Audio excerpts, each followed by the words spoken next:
1 week ago, Chris Buescher shocked the NASCAR world with his win at Pocono, and now he's 6 points behind 30th and a spot in the Chase standings.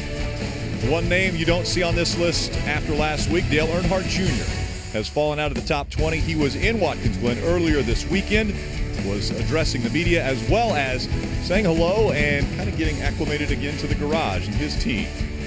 Hello, everyone. Alongside Steve Letarte, Jeff Burton, I'm Rick Allen.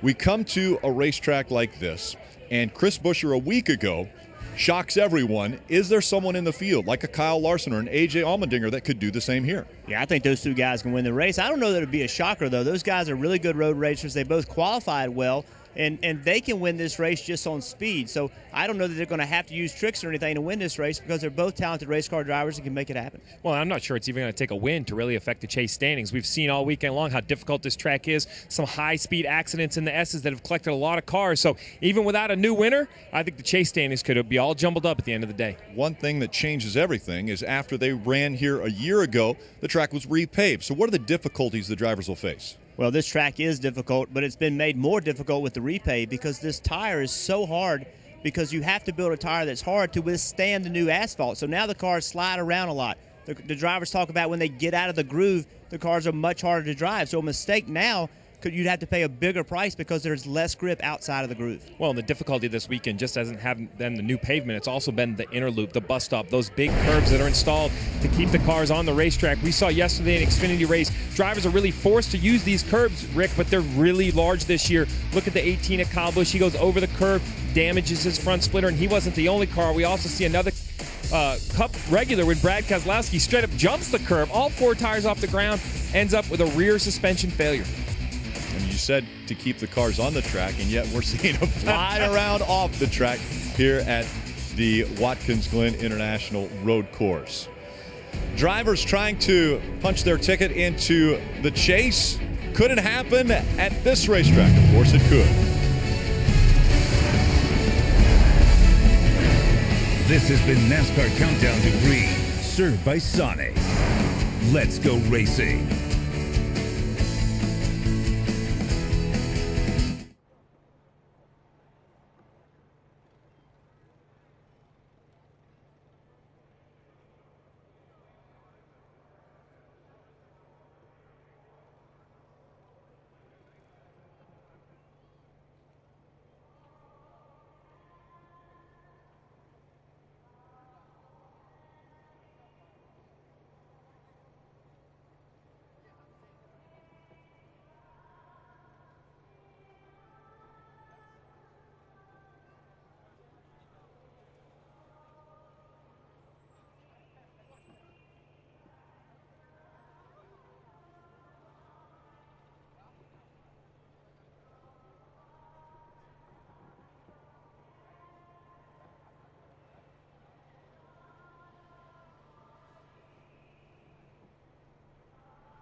Watkins Glen International in the Finger Lakes area, and the fans come out to a sold-out crowd.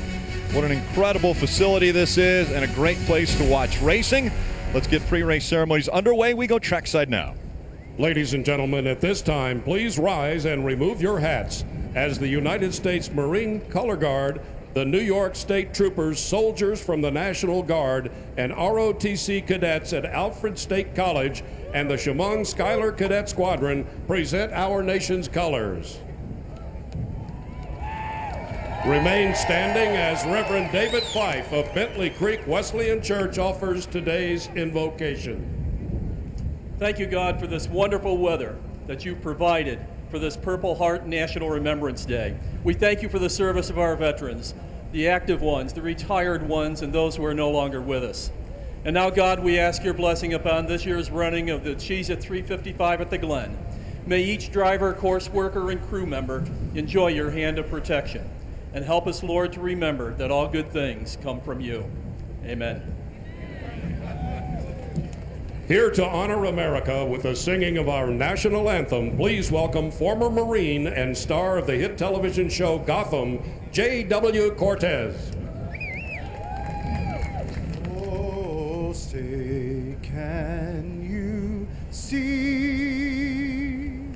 by the dawn's early what so proudly we hailed at the twilight's last gleaming, whose broad stripes and bright stars through the perilous fight over ramparts we once were so gallantly streaming,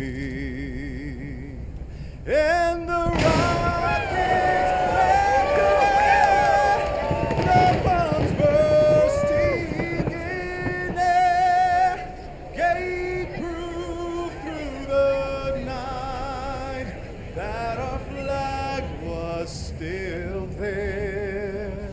Oh, say does that star-spangled banner yet wave for the land of the free and the home of the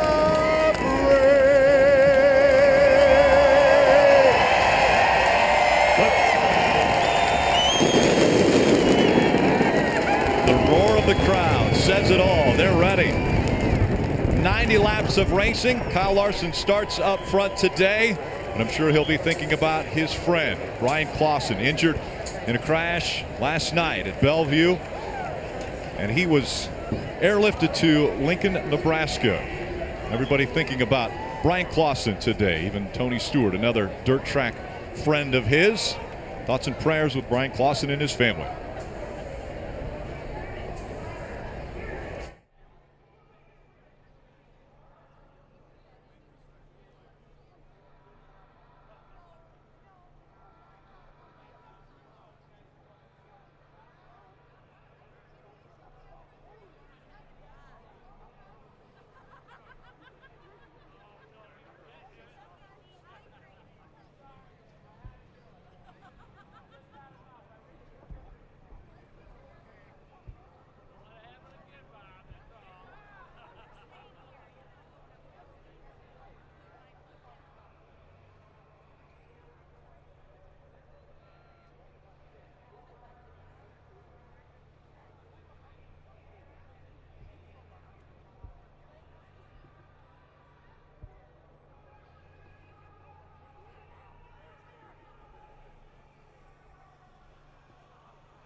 Watkins Glen.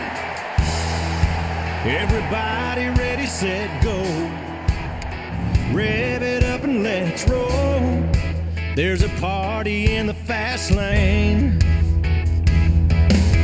Got my hands on the wheel and I'm flying. Heartbeat loud as the thunder rolls. Riding in on the stampede of lightning roll. I'm bringing back the sunshine. Bringing back the sunshine. Baby, it's about time. Whoa. Bring it back. Oh, yeah.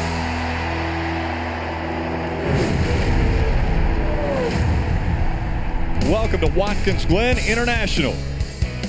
Sprint Cup Series gets ready for its final road course race of the year. Let's go to the pits and Dave Burns. Jamie McMurray is just 29 points above the Chase cutoff line. He needs a solid day today at the Glen and no disaster.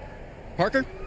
Kyle Busch has 4 wins on the season, is essentially locked in the chase, but you wouldn't know it speaking to his crew chief, Adam Stevens. He calls this crunch time. We need to build momentum in these last 5 races before the chase. Mike? Tony Stewart won the season's first road course race at Sonoma. Today he's trying to sweep the road course races and in the process tie Jeff Gordon on the all-time list with 9 career road course wins. Marty?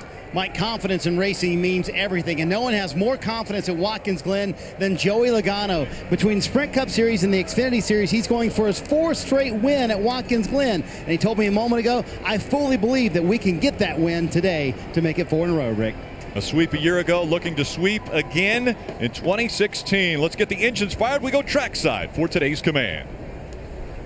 Race fans, it's time for those most famous words in motorsports. Here to give the command, please welcome our Grand Marshals, President and Chief Operating Officer for Tops Markets, John Persons, and his son, John Persons Jr. Drivers, start your engines. Engine fired up also, and they've given the command, we're going to save fuel. So what have you got to do that? And I'll remind you to first gear every time.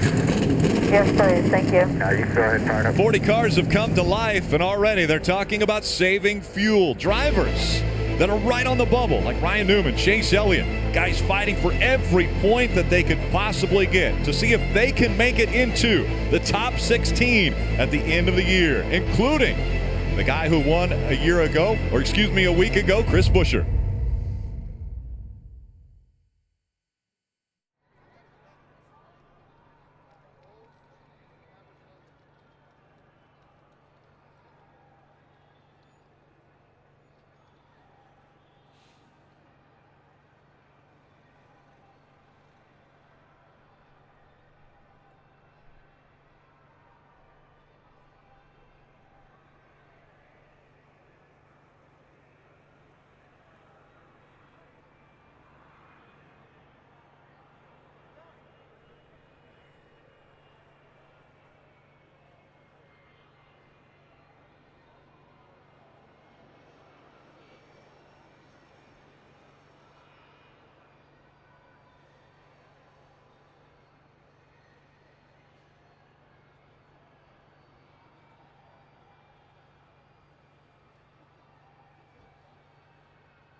NASCAR on USA is brought to you by Sprint, proud sponsor of the NASCAR Sprint Cup Series.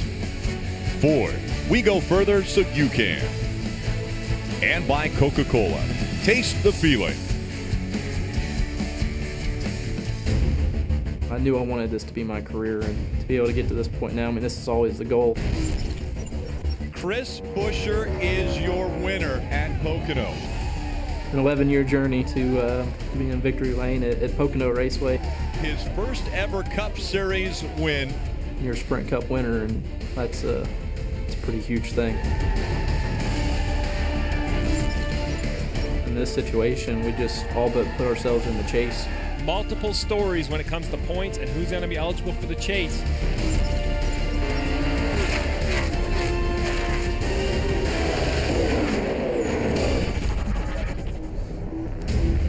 Welcome back to Road Course Racing from Watkins Glen in Watkins Glen, New York, as the Sprint Cup Series about to take on the 2.45-mile course.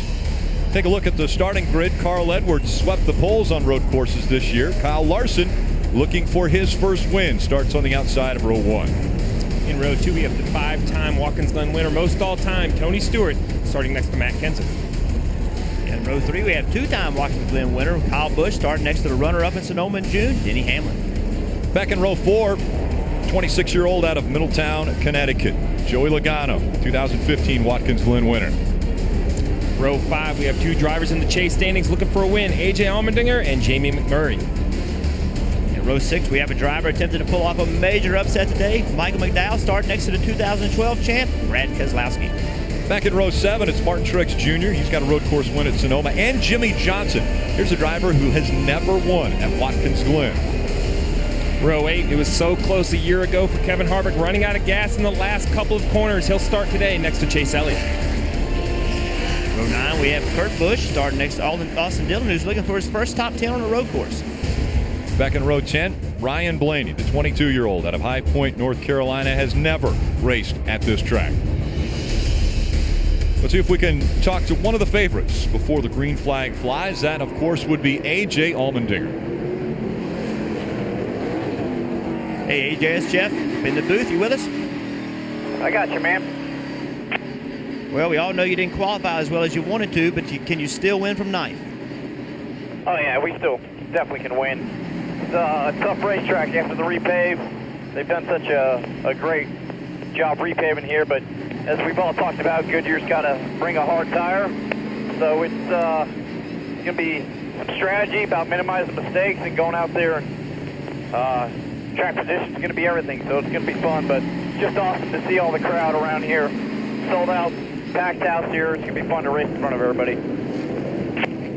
Yeah, fans love to watch road course racing because it is so action-packed. But tell us how this tire is going to impact how the action we're going to see on the racetrack is. Well, I think it's after watching the Xfinity race yesterday, it's going to be real easy to make mistakes. This track's going to be very slick, especially here on the initial start, restarts. Just real easy to make mistakes. So guys that minimize the mistakes are going to be the ones up front. We saw yesterday, if you get off the racetrack, you can really damage your race car. So it's going to be fun. Going to get this Kroger Keys for Chevy up front, try to put on a show for everybody, and just leave everything I have out on the racetrack here. Well, thank you for taking a few minutes to spend with us before the race, and good luck. Thank you, guys. Love the fact that we're able to talk to a driver right before he gets ready to take the green flag. Leading the field is the 2016 Toyota Camry, the official pace car for today's race. We'll ride along with a few different drivers, including Jeff Gordon. Jeff Gordon has the Chevy onboard camera. He will start in the 11th row in 21st position. Starting 20th in the 10th row is the Geico onboard camera with Casey Mears. Kevin Harvick has the Busch Beer onboard camera starting in row 8 in the 15th position. Ford in-car camera is being driven around by Brad Keselowski. He starts 12th today. A.J. Allmendinger, who we just talked to, has the Kroger in-car camera and will start 9th. Kyle Busch, closest to the front that will have one of the cameras, starts 5th today with the Sprint onboard camera. One of the great things about a road course is the left and right turns, but to give you a little better perspective of that, we want to get a bird's eye view. So we'll take a helicopter ride around Watkins Glen.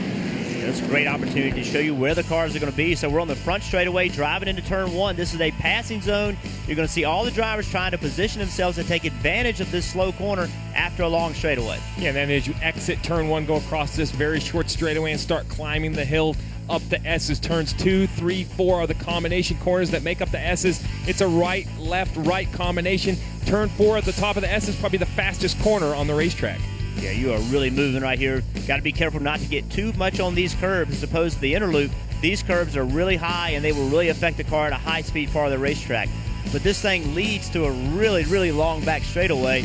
And if you don't do these corners well, it just kills your back straightaway. So this long right-hander, you're wide open in the gas, and you can see this straightaway. The problem is this inner loop all the way down at the back of the straightaway, you can't see it until about right now. It's a heavy braking zone. Again, it's another passing opportunity for all the drivers, and you're going to see 3 wide. 2 wide through here, though, is very difficult. Yeah, as you mentioned, this is really what we consider the second passing zone of the racetrack, the fastest straightaway down into probably the most difficult set of corners, the right, left, right. But that leads you into turn 5, the carousel, the long downhill sweeping corner. This corner seems to last forever. You have to be very patient as a driver. Stay right along the curb. And why is this corner so important? Well, much like the corners before it, it leads into probably our third and final passing zone on the lap, which is down into the left-hander in turn 6 at the end of the chute. That's right. This chute is very fast. You're heavy braking into turn 6. Again, we're going to see cars battling to get to the bottom of the racetrack, right where you see the yellow and the red part of the racetrack. You have to have your left sides right on that curb to maximize grip. You're going to see the cars touch that curb, then move way out to the curb on the right to set up, to turn back to the left to be able to get into turn 7. At turn 7, while it seems like it's a simple corner, it's very difficult coming out of the left-hander of turn 6 into the hard, slippery final turn of the race. Turn 7, that sets you up back onto the front straightaway, going downhill into turn 1. That's basically a lap at Watkins Glen. Fast road course. High-speed road course, and we'll have another different vantage point. Our aerial coverage provided by our partners at Smithfield Foods. Another great perspective and a great shot of the campers and the fans that are all around this racetrack, up against the fences, in the grandstands. Just an incredible facility for everyone to come out and watch great racing. I want to take a look at our race analysis.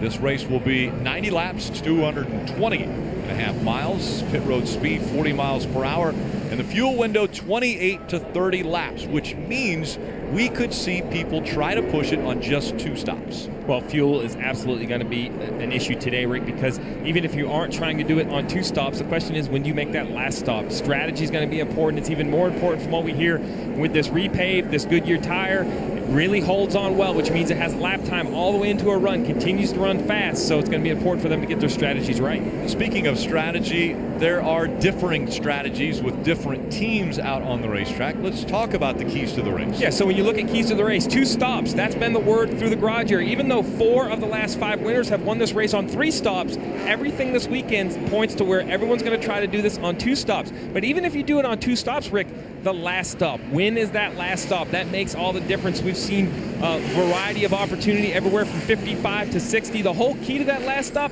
beat the caution. We saw Daniel Suarez do it perfect yesterday. He got to pit road while the caution was coming out. This was yesterday in the Xfinity race. Daniel Suarez, this is Eric Jones right here coming to a stop on the backstretch. His teammate Daniel Suarez makes it to pit road under green flag condition.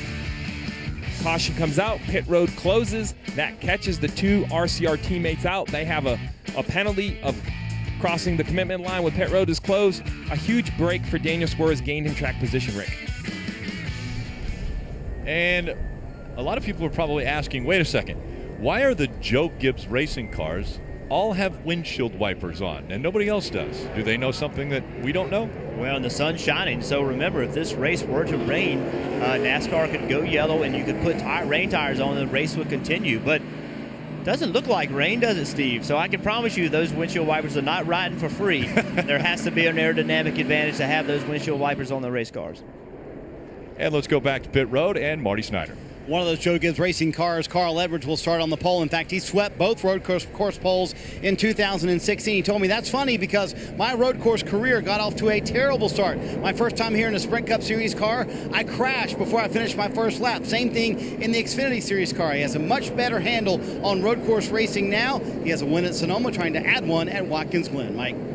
You know, Marty, back in June, another one of the Joe Gibbs Racing drivers nearly completed a career-long goal, winning a road course race. Denny Hamlin came within just a few hundred yards of scoring the victory in Sonoma. Didn't get that win, and it sticks with him today. I spoke with him this morning. He says it's given him two things, motivation and confidence. He rolls off 6th this afternoon, Parker.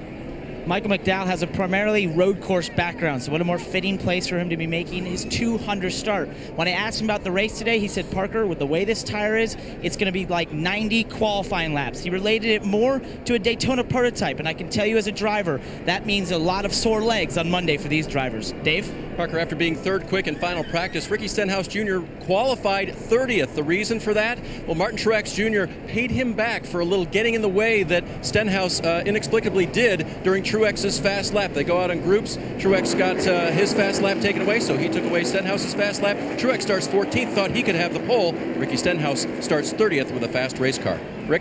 Thanks, Dave. One more turn before the pace car will make its way onto pit road, and the field back into the hands of Carl Edwards, who has swept the poles this year from the road courses, both at Sonoma and now at Watkins Glen. Carl Edwards has young Kyle Larson on his outside as they get ready to come into the restart zone for the start of the race, the last road course race of the year. Green flags in the air. Three wide already going into one. Tony Stewart got off to a slow start. Kyle Busch taking advantage of it. Carl Edwards up through the S's just in front of Kyle Larson. Edwards in the 19, Kyle Larson in the 42. They rocket down the backstretch. Speeds upwards of 180 miles an hour before they get to the bus stop. Matt Kenseth has made the move up to third. Tony Stewart back to fourth. Great shot just inside the bus loop. Bus stop. Out of the carousel and into number 6. You see AJ Allmendinger diving in the inside of the 18 of Kyle Busch. AJ is wasting no time trying to get to the front, but the 18 contests the position, actually outbreaks him into turn 6 as we see Joey Logano. We're going to see this a lot today, wide to the right-hand side of turn 6. Well, that's tight right there with Denny Hamlin trying to make that move. Joey Logano had to really be paying close attention to it. Did not make the pass in 7, but it positioned him to have the preferred spot getting into 1. Trying to get as wide as he can as he goes into 1, but he's got Logano on his outside. Here comes Ryan Newman as well in the 31. Normally we talk patience for the Sprint Cup race, Rick. They're usually so long, 400 or 500 miles. Teams have to take their time. But at only 90 laps, a little over 220 miles, we talked earlier, and only 2 pit stops, these drivers are aggressive and aggressive early. And it's very difficult. It's just stay dry, blowing up right there. What's difficult also is, remember, we talked about this tire. The longer you run this tire, the better it feels. So right now, with Jimmy Johnson making it 2 wide, that's tight in the inner loop. They work it out. But right now, the cars drive worse than they will later in the race. The track's dirtier, it's slicker than it will be as the race continues. So the cars are driving worse now, but you have to race hard on this start to position yourself. Well, you talk about racing hard. 2 Joe Gibbs Racing teammates on the first lap of the race make contact. We see right here the 18 and the 20. Oh, the 20 almost squeezes the 18 up. That's off the top right-hander, the top of the S's. You see here on board with Kyle Busch. He's trying to get the position. Has to get out of the gas and allow the 20 in. That momentum helped the 14, so that loss of momentum where Kyle thought he was going to go on the outside helped the 14 of Tony Stewart. You see Kyle making a move now.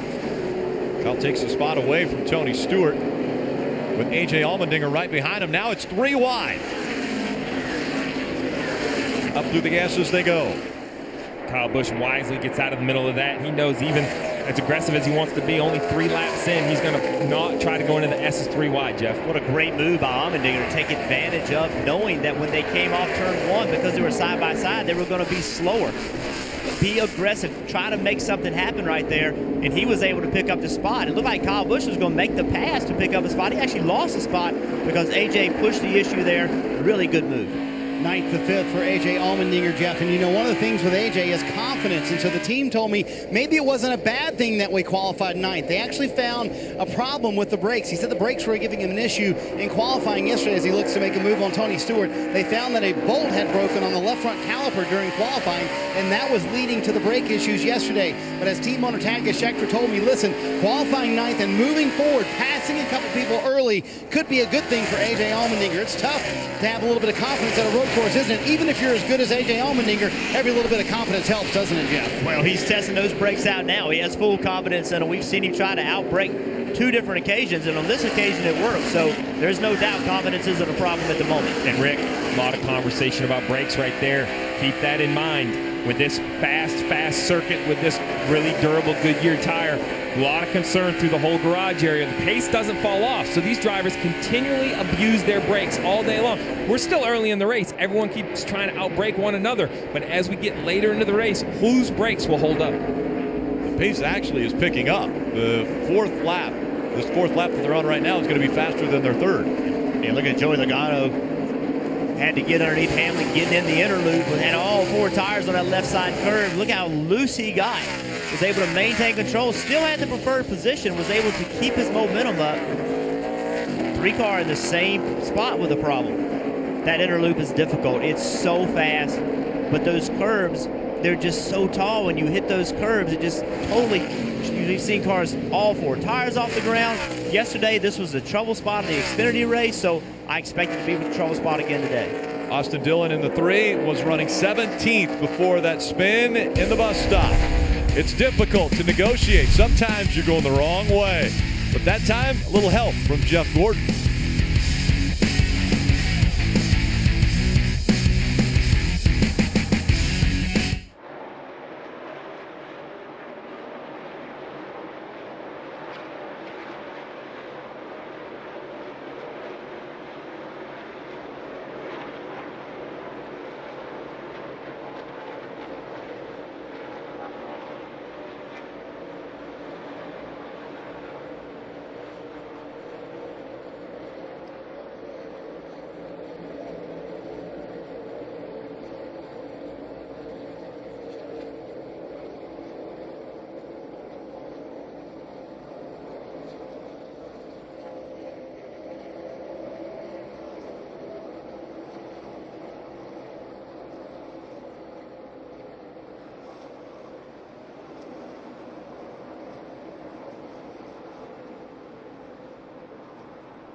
Get your NASCAR coverage when you're on the go with NASCAR Mobile. The official app of NASCAR puts race coverage and live in-car cameras right at your fingertips. You can also listen to drivers and teams discuss race strategy. Download for free at NASCAR.com/mobile.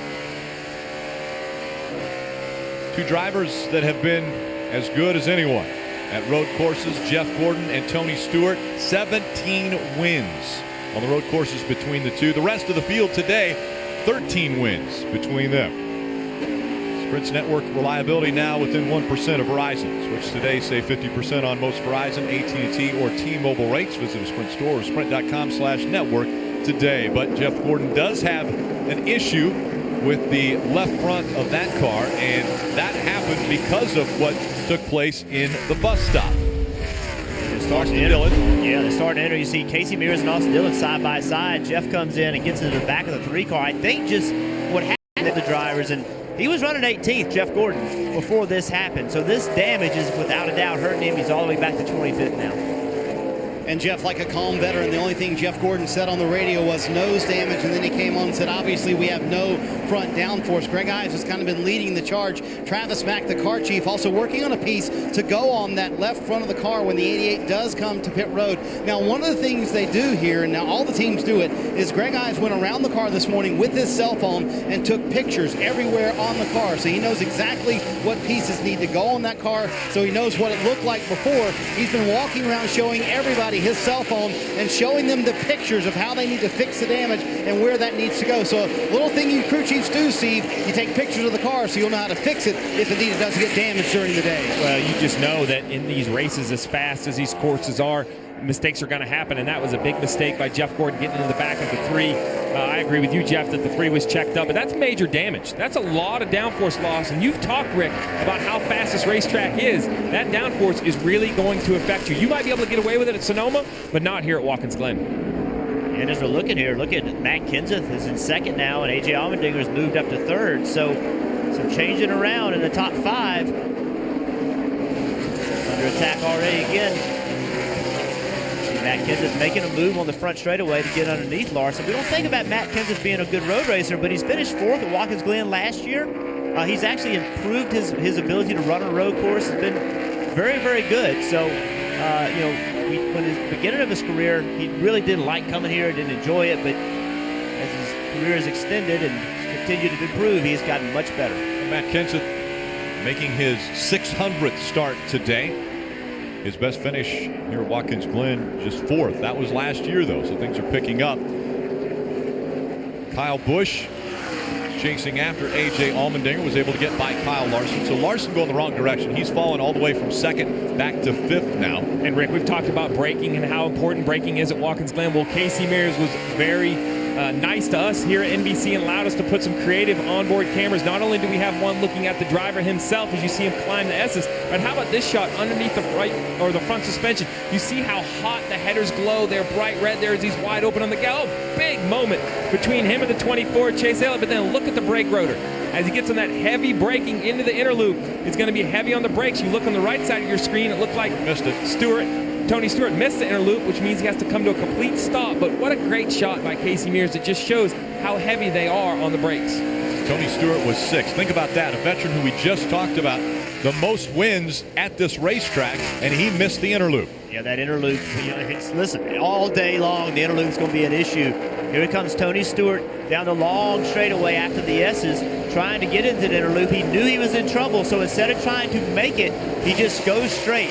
The rule is you have to stop. You have to come to a complete stop, and then you can go. So once you go, there is no penalty. You just merge back into traffic wherever you end up.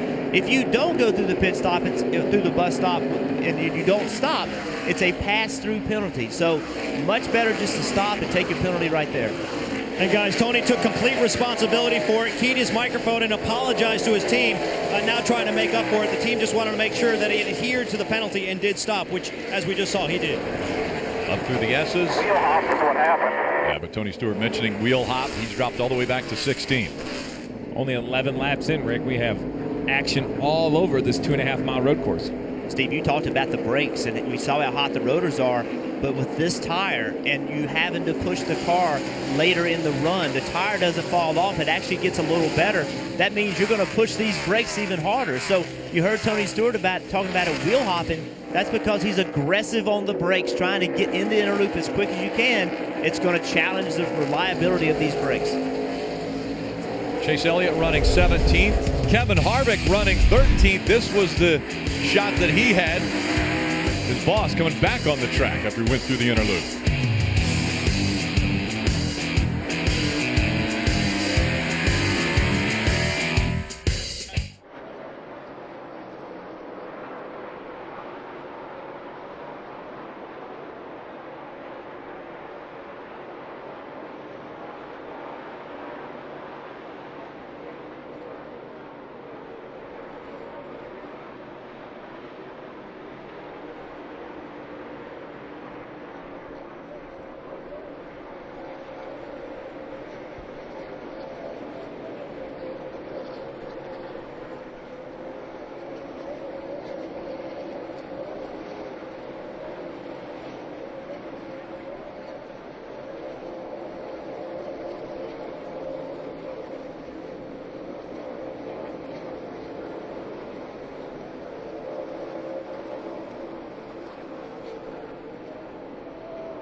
Watch every Sprint Cup Series race with the NBC Sports app. Get closer with additional camera angles, driver stats, and track information. It's available on mobile, tablet, and connected TVs. Download the app. Find out more at NBCSports.com/live. Welcome back to the Cheez-It 355 at the Glen. Caution has come out for the first time. Debris on the racetrack. So that will bunch the field back up again. Different at a road course. Drivers don't want to come onto pit road normally under caution. They would rather come under green so that when the caution comes out, they are able to gain position.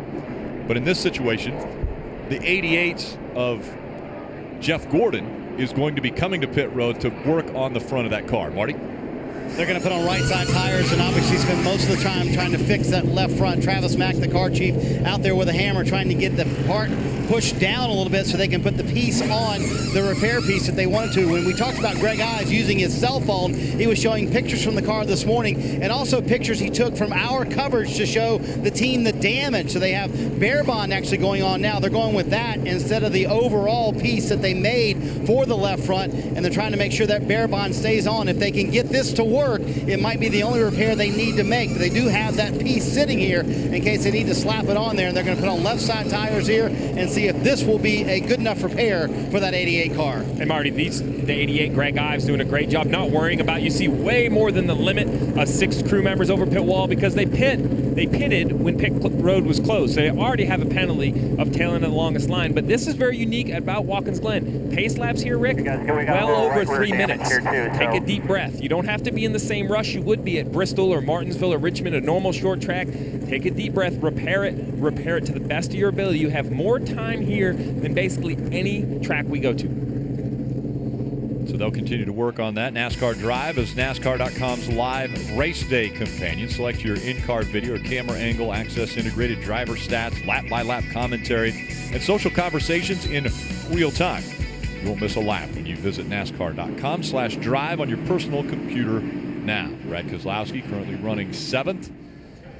Still out front, Carl Edwards. Matt Kenseth, his teammate, has moved in behind him in 2nd. A.J. Allmendinger 3rd. Kyle Busch, Joey Logano, the top 5. And Rick, it's easy to start the race and say you're only going to pit twice, but here you are, lap 13. Are you going to stick with your strategy? We see the leaders going past by pit road. Someone's going to peel off. Who's the first taker? It looks like 4 of Kevin Harvick from the 12th position is going to lead the charge down pit road to make adjustments, try to improve their cars. A few of the cars following behind him: Biffle, Boyer, Kane, Stenhouse Jr., Cole Witt, David Reagan, Almirola, Chris Buescher. Mike. And Greg Biffle on pit road right now. They're going to go to work on the right side of the car, right side tires, a wedge adjustment as well. He's been a little bit loose in turn 7 especially, a 4-tire change on Greg Biffle. Meanwhile, Kevin Harvick has been down pit road as well, right side tires only. Right side tires for Kevin Harvick. He was the first onto pit road. We'll see if tires give him any type of an advantage on the restart. We're also going to be keeping track of the Chris Buescher, David Reagan battle that will be taking place on the track. 6 points separate Chris Buescher from the top 30.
Coming into the restart zone, green flag back in the air.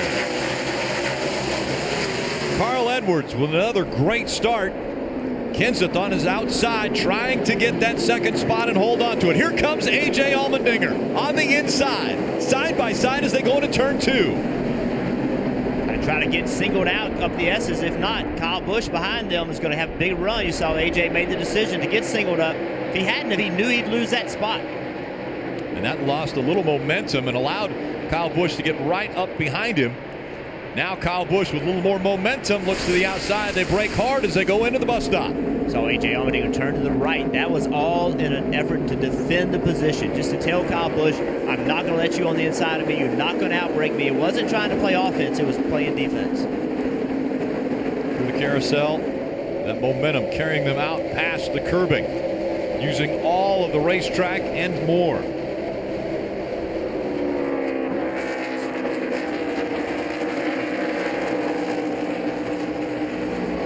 Back to the start-finish line, Carl Edwards, Kenseth Allmendinger, Kyle Busch, Joey Logano, Denny Hamlin, Brad Keselowski, Martin Truex Jr., Kyle Larson, and Kurt Busch the top 10. Martin Truex Jr. looking at the inside of Denny Hamlin. Going into turn 1, Martin Truex Jr. will take the spot away. And 42 of Kyle Larson, Rick, while he did start in the front row, just seems to have been losing a few spots, although nice move right there to fill the hole made by the 78 to also go by Denny Hamlin.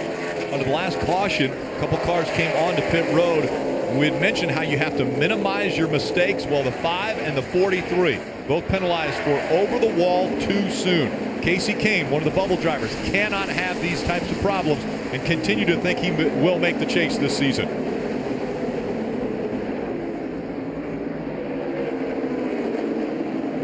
Martin Truex Jr. trying to stay in front of Kyle Larson now. A.J. Allmendinger has been able to get by the 20 of Matt Kenseth. Well, Kyle looked like he had a good run off the carousel. Took advantage of it in turn 6. Kyle Busch trying to take third away, and he will. Kenseth drops back to 4th. Joey Logano now on his back bumper. Yeah, the 22's trying the crossover move, entered the last corner a little bit higher.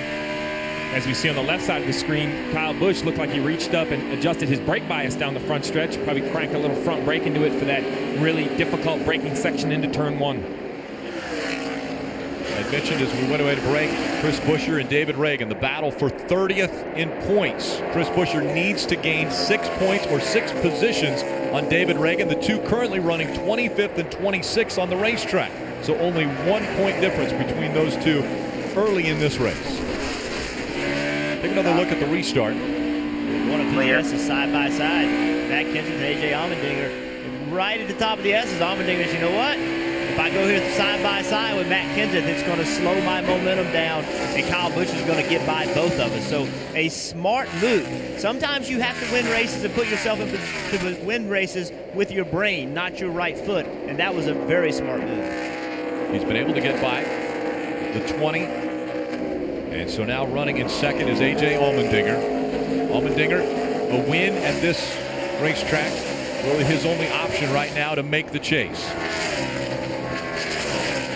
Pressure on him as a driver and this team as well to come here, run well, not make mistakes. We've seen them run well in the past on road courses with an opportunity to win, but they seem to make mistakes and it takes them out of the opportunity. So today they have to be mistake-free. And really all weekend though, A.J. Allmendinger has just really, in my mind, just been a little negative. I think he's putting too much pressure on himself. While I know this race is important for this 47, I believe a race car driver performs the best when he's realistic about what he needs to do. We talked to him on Friday afternoon after setting the fastest lap of practice. We see Kyle Busch go by the 47 in the bus stop, and he thought that the day wasn't very good, and he wasn't very happy. And I just think that that's too much pressure on himself. He needs to just come, know he can win. He won here in 2014. Just try to have a clean race.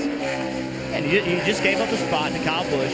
And don't get down about that. Keep fighting. This is a long race. This is lap 19. Right. 90 laps. So don't get down. Keep fighting. Keep yourself in the position to win this race. Don't make a mistake. We saw it. He did a really smart thing going up through the S's. He's worked his way up to the front. Wasn't over-aggressive. Took advantage of other people's mistakes. He struck when he needed to, and he didn't when he didn't need to. So I like what he's done to this point in this race for sure. And Jeff, even though A.J. Allmendinger is clearly very good here at the road courses, one of the things he lacks at times is confidence, belief that he can do it still, even though he's already won here at Watkins Glen. So in his meeting with Randall Burnett this morning, that's one of the things that Randall focused on. He said, listen, at times today, we're going to get past. The car's not going to be its best, but I need you to stay in the game, help me make the car better, and be engaged. If you're engaged, we can win this thing. Parker? Marty, you see Kyle Busch up there to second right now. Adam Stevens, his crew chief, told me before this race, I seriously think we have a lot of speed in this race car. And one interesting thing Kyle has been doing inside that race car is when he catches another car, like he caught A.J. Allmendinger, he's been playing with a track bar, making it drive just a little bit different, and then when he gets back by them, he's going back to the track bar setting. A lot of work for Kyle Busch inside there. Riding along, good vantage point inside the car with A.J. Allmendinger. He goes through 6 and now sets up for 7. And this is that passing zone that both of you talked about. As they get to the bottom of this hill into turn 1, the heavy braking zone. And Rick, since that caution at lap 13 with cars hit pit road on lap 14, I've been watching to see how those cars have progressed through the field, much like probably all the other crew chiefs on pit road. Kevin Harvick restarted 19th, currently running 19th. Those new tires have helped him 0 up to 18th now. 1 position he's gained. So when we talk about the repave, we talk about the hard tire, we talk about pit strategy, these crew chiefs are going to have to fight the urge to bring their car on pit road to try to make it better. You need to find a way to get track position. One of the things that could end up helping Kevin Harvick is less fuel. Because they topped it off with fuel a little bit earlier than everybody else will, they will have to wait a little less on pit road to fill it up with fuel. Marty? Rick, these cars have absolutely been getting abused here at Watkins Glen this weekend. These curbs very big, and the cars have been having a rough time over them. One of the cars that had a problem yesterday in the Xfinity Series race was Brad Keselowski. They actually broke a track bar mount while he was running second. So this morning, Team Penske flew in some things from Mooresville, North Carolina to get the track bar mount a little bit stiffer and make sure it didn't happen today. Dave? Marty fighting the urge, as Steve puts it, is that car right there, the 42. It is so loose. Remember, he started second, fell back all the way to 8th, and that's because of the loose condition on the racetrack. Chad Johnson would have loved to have taken him down pit road, but as Steve said, you can't give up that track position, Mike. Denny Hamlin still looking for his first career road course win. It nearly came in Sonoma back in June. In fact, over the course of his career, he's led 81 laps on road courses, all in Sonoma. He's looking for some laps led here today. Dave? Jimmy Johnson on pit road now to start his strategy out. He missed a turn earlier, apologized to his team, lost a couple of positions, but otherwise the balance is good, Marty. First play of strategy also for Brad Keselowski. It was left side tires only, pitting here at lap 21. So the strategy coming out early here. Left side tires and Sunoco fuel for Brad Keselowski, whose car was a little bit too loose. Well, the strategy wasn't just for the two of Brad Keselowski. While I really love the early pit call with 69 laps to go, that's outside the fuel window. They're going to need some caution.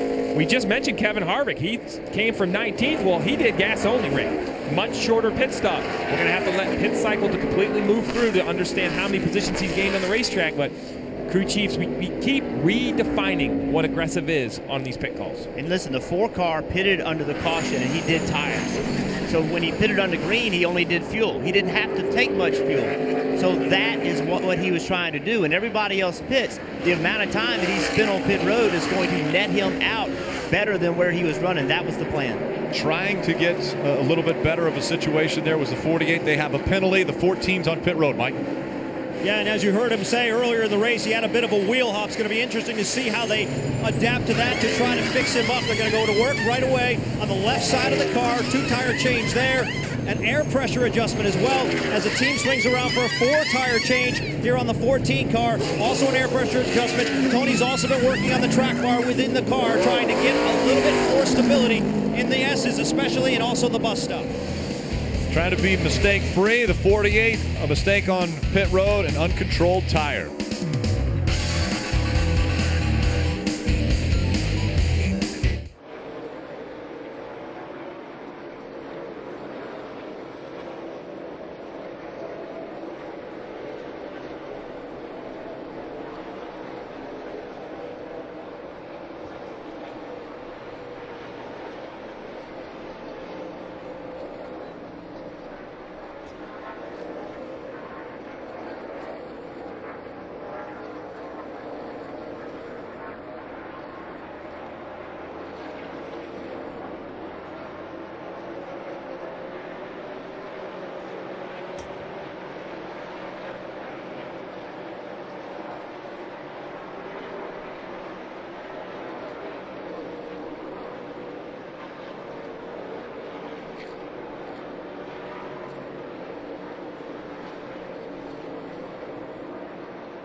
NASCAR on USA is brought to you by Credit One Bank, the official credit card of NASCAR, and by SDP.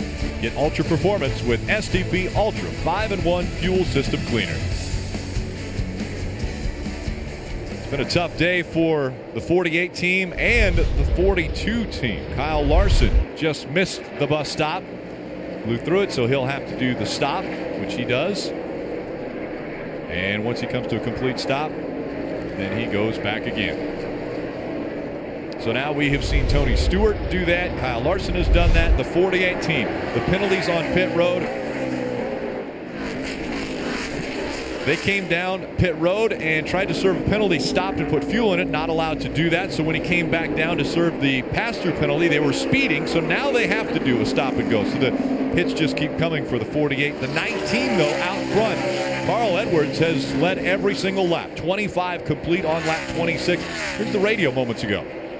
Definitely using more curve than you on the first right-hander on the entry to the bus stop there. Okay, thank you.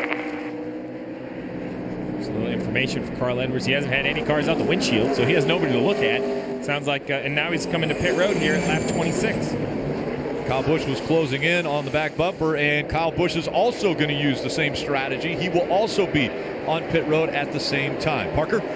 Adam Stevens came over the radio and told Kyle to be careful in that first section. A lot of people are getting caught speeding. He's been loose in turns 1 and 7. Expect a 4 Goodyear tire stop and Sunoco fuel and a round adjustment in the left rear. Marty? Parker, they warned Carl Edwards several times about the speeding penalties that have been coming down on pit road. He wanted a drink bottle through the right side window. He got that. He said it takes a while for the rears to come in, but he's very happy with it. That wiper we talked about is actually flipped over on the 19. Dave Rogers saying we've got to get that fixed. They do that. For A.J. Allmendinger, 4 tires, no changes. Carl Edwards also stalls the car when he leaves pit road. No changes for A.J. Allmendinger as well. He said they got a little bit looser the longer he ran. 4 Goodyear tires and Sunoco fuel as well. Rick, we talked about mistakes. The 47 at A.J. Allmendinger looked way too close to pit wall right there. Hurt the speed of his pit stop. Look at how everyone coming back out of pit road, and now 47 gets caught speeding coming onto pit road. Numerous cars here too fast. Numerous cars have been caught for speeding. Again, multiple loops on pit road. 6 and 7. That's 14 different speeding zones on pit road. Double the number that they used to have at Watkins Glen. Dave. First stop of the day for Martin Truex Jr. Very good race car, very bad qualifying experience. So he's moved up now, and they're into their strategy play for the first time here on lap 28. He said the car was a little bit loose in the front, just chattering just a little bit, and so they're going to make a change for that. A little bit slow now on the left. He's gone. Race leader Carl Edwards, who was just on pit road, also a pit road violation. He was outside of his box, tire outside of the box when they pitted.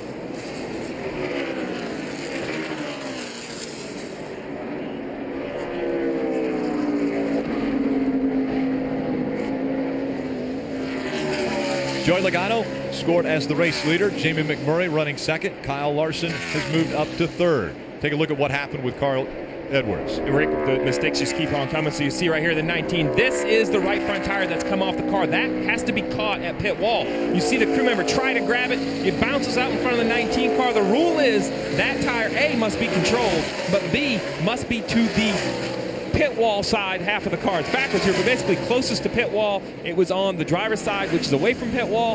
That's a penalty. 47 with a penalty, 48 with a penalty. The list is growing here. We talked about mistakes, Rick. Some of these drivers, some of these teams are making it harder than they need to make it, Dave. Here's Jamie McMurray on pit road. The one car, that last run, very tight in the right-handers. His first time on pit road, that is. And his teammate on pit road as well, for Kyle Larson. Remember, staying out and leading a lap, if they did, guys, I didn't get a chance to look at the monitor. So important to get even 1 point here. Goodyear tires going on, a little bit of trouble on the right front, and Sunoco fuel full for both Chip Ganassi racing cars. Saw him miss a lug nut there, so they had to take time to put that lug nut back on. Yeah, he did put the lug nut back on. You see Carl Edwards coming in to serve his penalty. You know, when the tire, watch when the tire changer takes the, see it hit the wall. He took the tire out, slung it, and hit the wall. And the guy that's supposed to catch the tire, it hit the wall so hard it came. Watch this.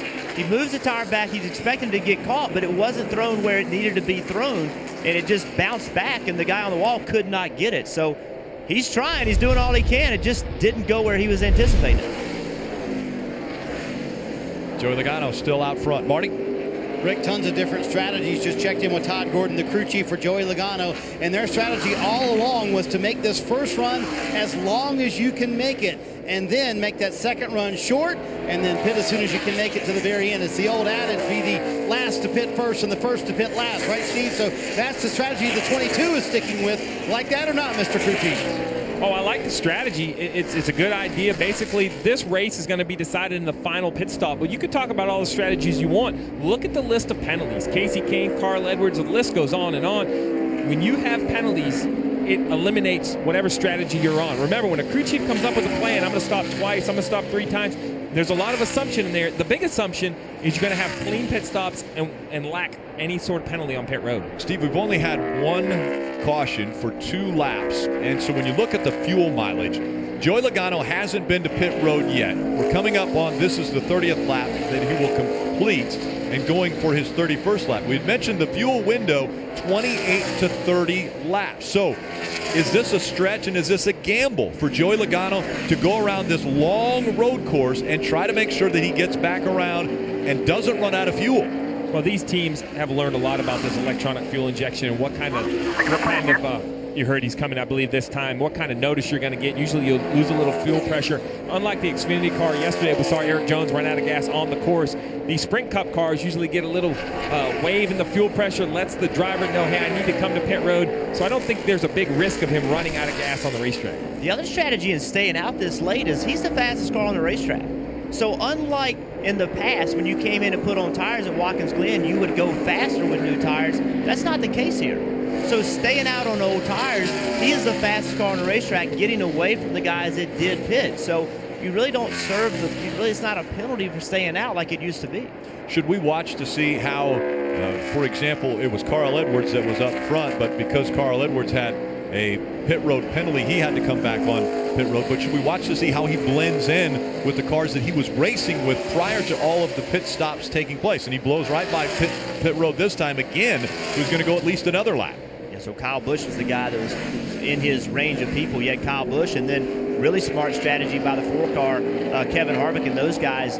They pitted under caution, and they came back and pitted again under green and did only fuel under green. So their time on pit road under green was much less than everybody else's. So when all this cycles out, that's going to be who the winner is. And remember, we have a lot of cars on the racetrack that pitted on lap 14. Right. So they can run a whole lot longer. Yeah, and Kyle Busch is just basically setting a great pace back in the 7th position. But he continues to run some of the top 5 laps on the racetrack. So when Joey Logano does peel off, Danica Patrick will become our leader. Paul Menard, Clint Boyer, David Reagan will be the top 5. But you have to look at the cars that feel they can make it on one more stop. The first car I see in that position is Kyle Busch. Kyle Busch is running 7th, and A.J. Allmendinger, 47. They just had a penalty on pit road. Let's listen into the radio. Sorry, that's what happens when I have to push it. Sorry, guys. Take it off, man. Long race. Run 6 greens the rest of the day. We'll get back in this thing, I promise you, all right? Just take it off. There you heard it. I don't like what he said, how he said it, or the delivery, Rick. You know, he's saying that's what I have to do and I have to push it, making it sound like there's an excuse for speeding on pit road. I understand the pressures on this young man, but he's the driver. It's his job to perform. I know that's hard to say, but that's what we see in sports. To be the guy, to be the leader of this team, he has to lead his way into the chase. If he wants to compete in the chase, he has to find a way to deal with the pressure, and I've yet to see it with A.J. Allmendinger this weekend. You guys remember they had a penalty that cost them at Sonoma as well. That was on the last stop of the day, and they never could really recover from it. So if there is maybe a little silver lining here, this is the first stop of the day. Still plenty of time left in the race, and you never know what can happen. Marty, one of the things that is happening right now is he is behind slower cars. He will have to work to get by these slower cars because of that penalty. It has put him in a different position than where he normally would have been racing, which was in the top 5. Track position is king. And so on road courses, you're so much slower in traffic. There's just no way around it. I mean, you're so much slower no matter how fast you are. So whether it's strategy or penalties, whatever gets you back in a group of cars, you have a huge price to pay for it. Stops continue to cycle through. Joey Logano still to come to pit road.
back at Watkins Glen. Joey Logano was the leader a moment ago. He did finally make his stop. Lap 34 was when they made the stop, but there was a problem on the stop. Joey Logano, like a lot of other people, too fast entering on pit road. It was a first gear entry for Logano, and they had actually talked about him backing down the RPMs just a little bit, but he too caught speeding. You see him coming in right now to serve that penalty as well. So many speeding tickets today here on pit road, Rick.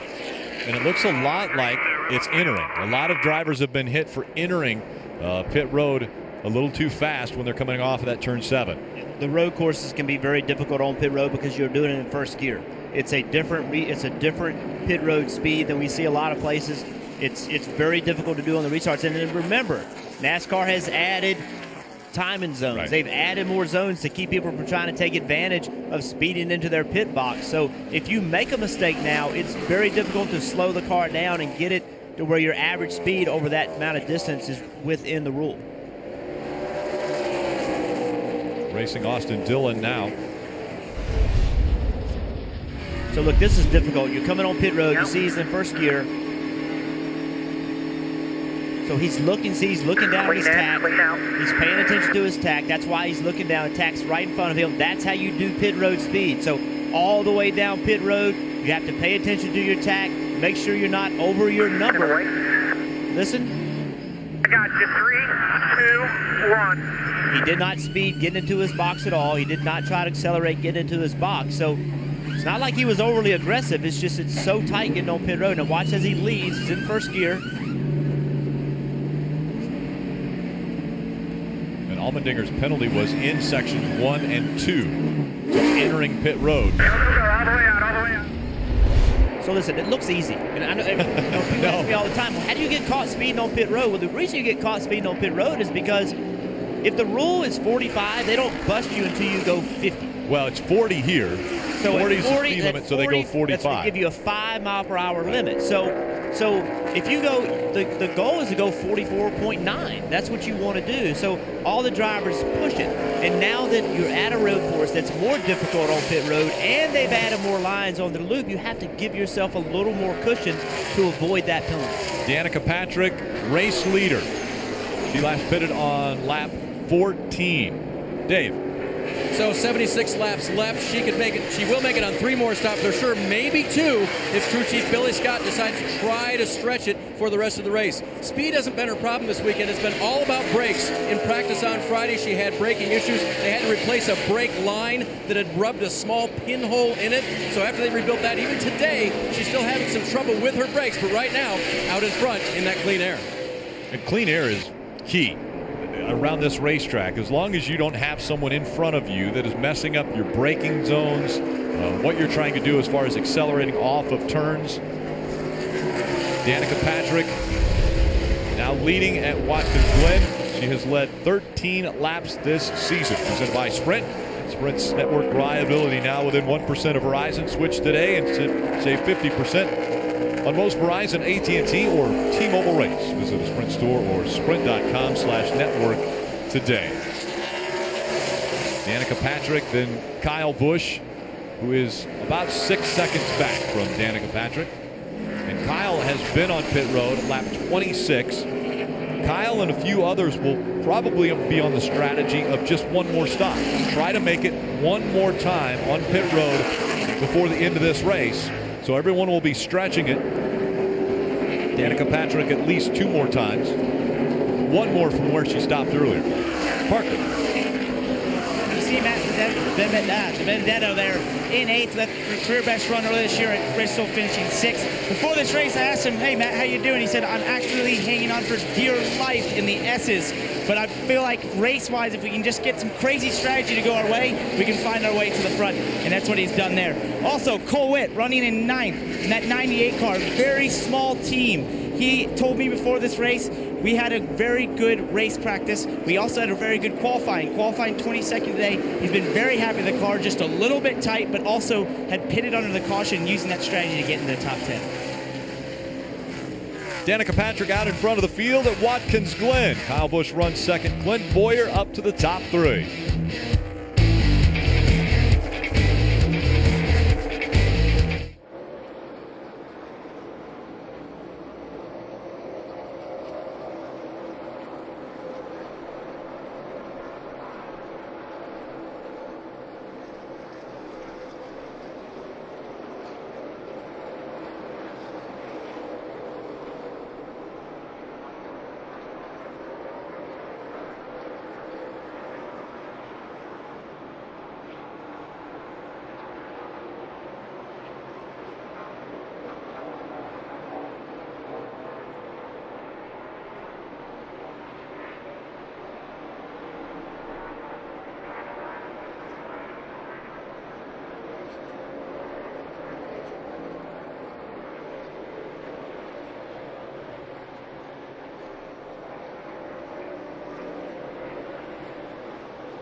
Don't miss season 2 of the Emmy-nominated series Mr. Robot. New episodes air Wednesdays at 10 p.m., 9 p.m. Central on USA Network. Catch up anytime on demand and online.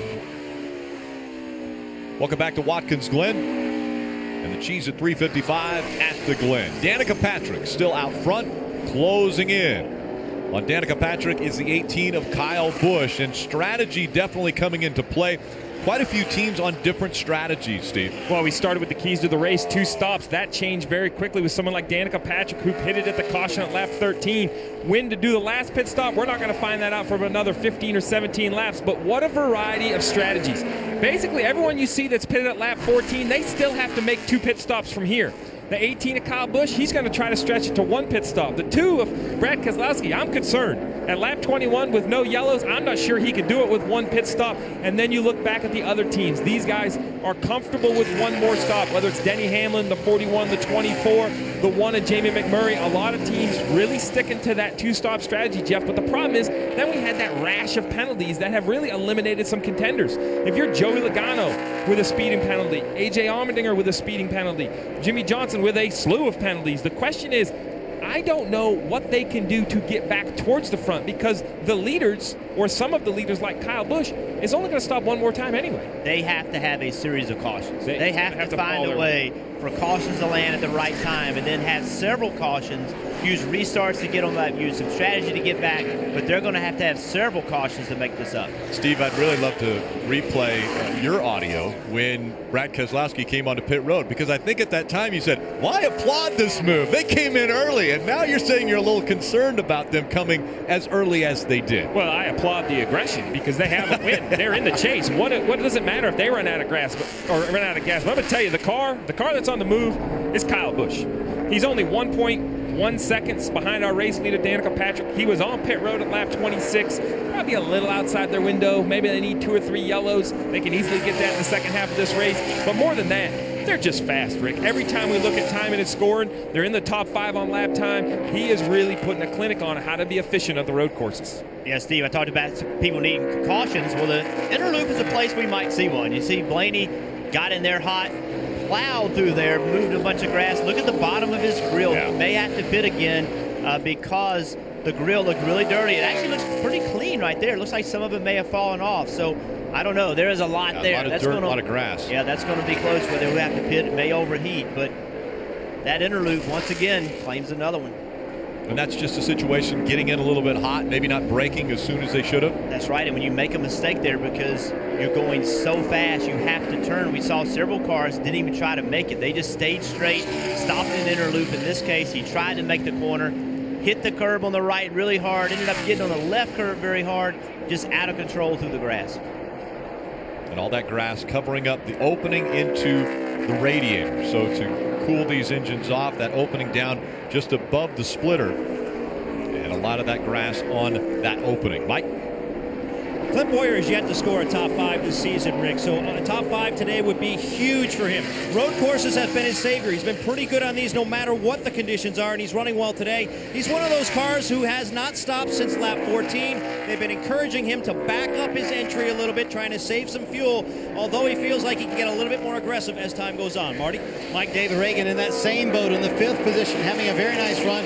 They too pitted at lap 14. They're going to go about 1 more lap here and then bring that 23 car in. See Kyle Busch catching Danica Patrick for the lead. Remember, also David Reagan battling for that 30th spot in the championship standings. He has it right now, Rick. Yeah, Chris Buescher way back in the field, running 33rd as opposed to David Reagan. Remember, every position is a point. The points could be even harder for Chris Buescher to find to get into the top 30.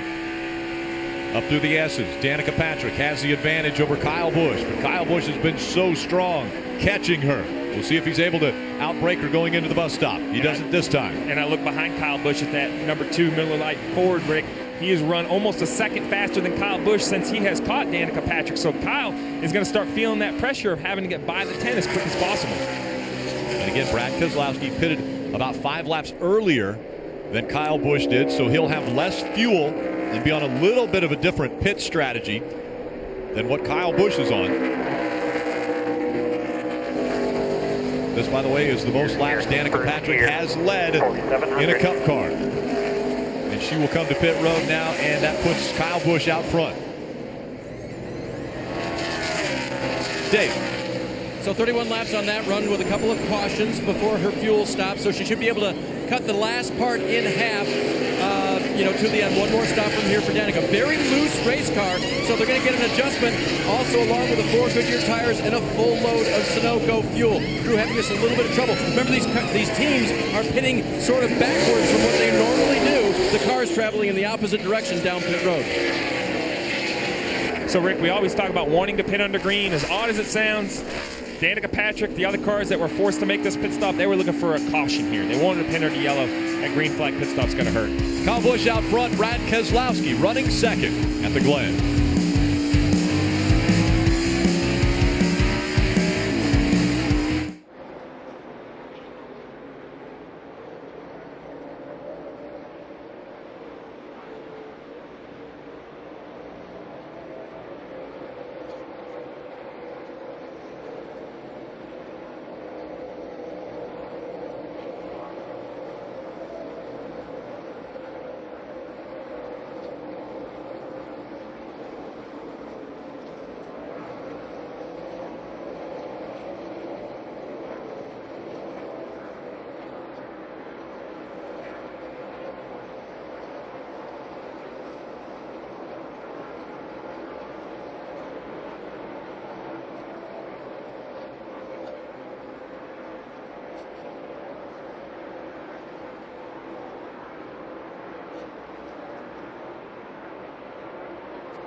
For over 60 years, STP has been developing products to help cars run at their peak performance. To get the inside track on NASCAR racing, go to NBCSports.com/Inside NASCAR. Caution has come out. There is a loose wheel on pit road, and so the caution has come out for the second time. That will bunch the field back together. When we come back, we'll let you know who this benefits. Kyle Busch, Brad Keselowski, 1 and 2.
Busch, who just pitted out of the lead in his pit box. Adam Stevens used a code, Handsome Harry Gant. They used two tires. They're going for a 4-tire change, Sunoco fuel, and maybe an air pressure adjustment. Mike?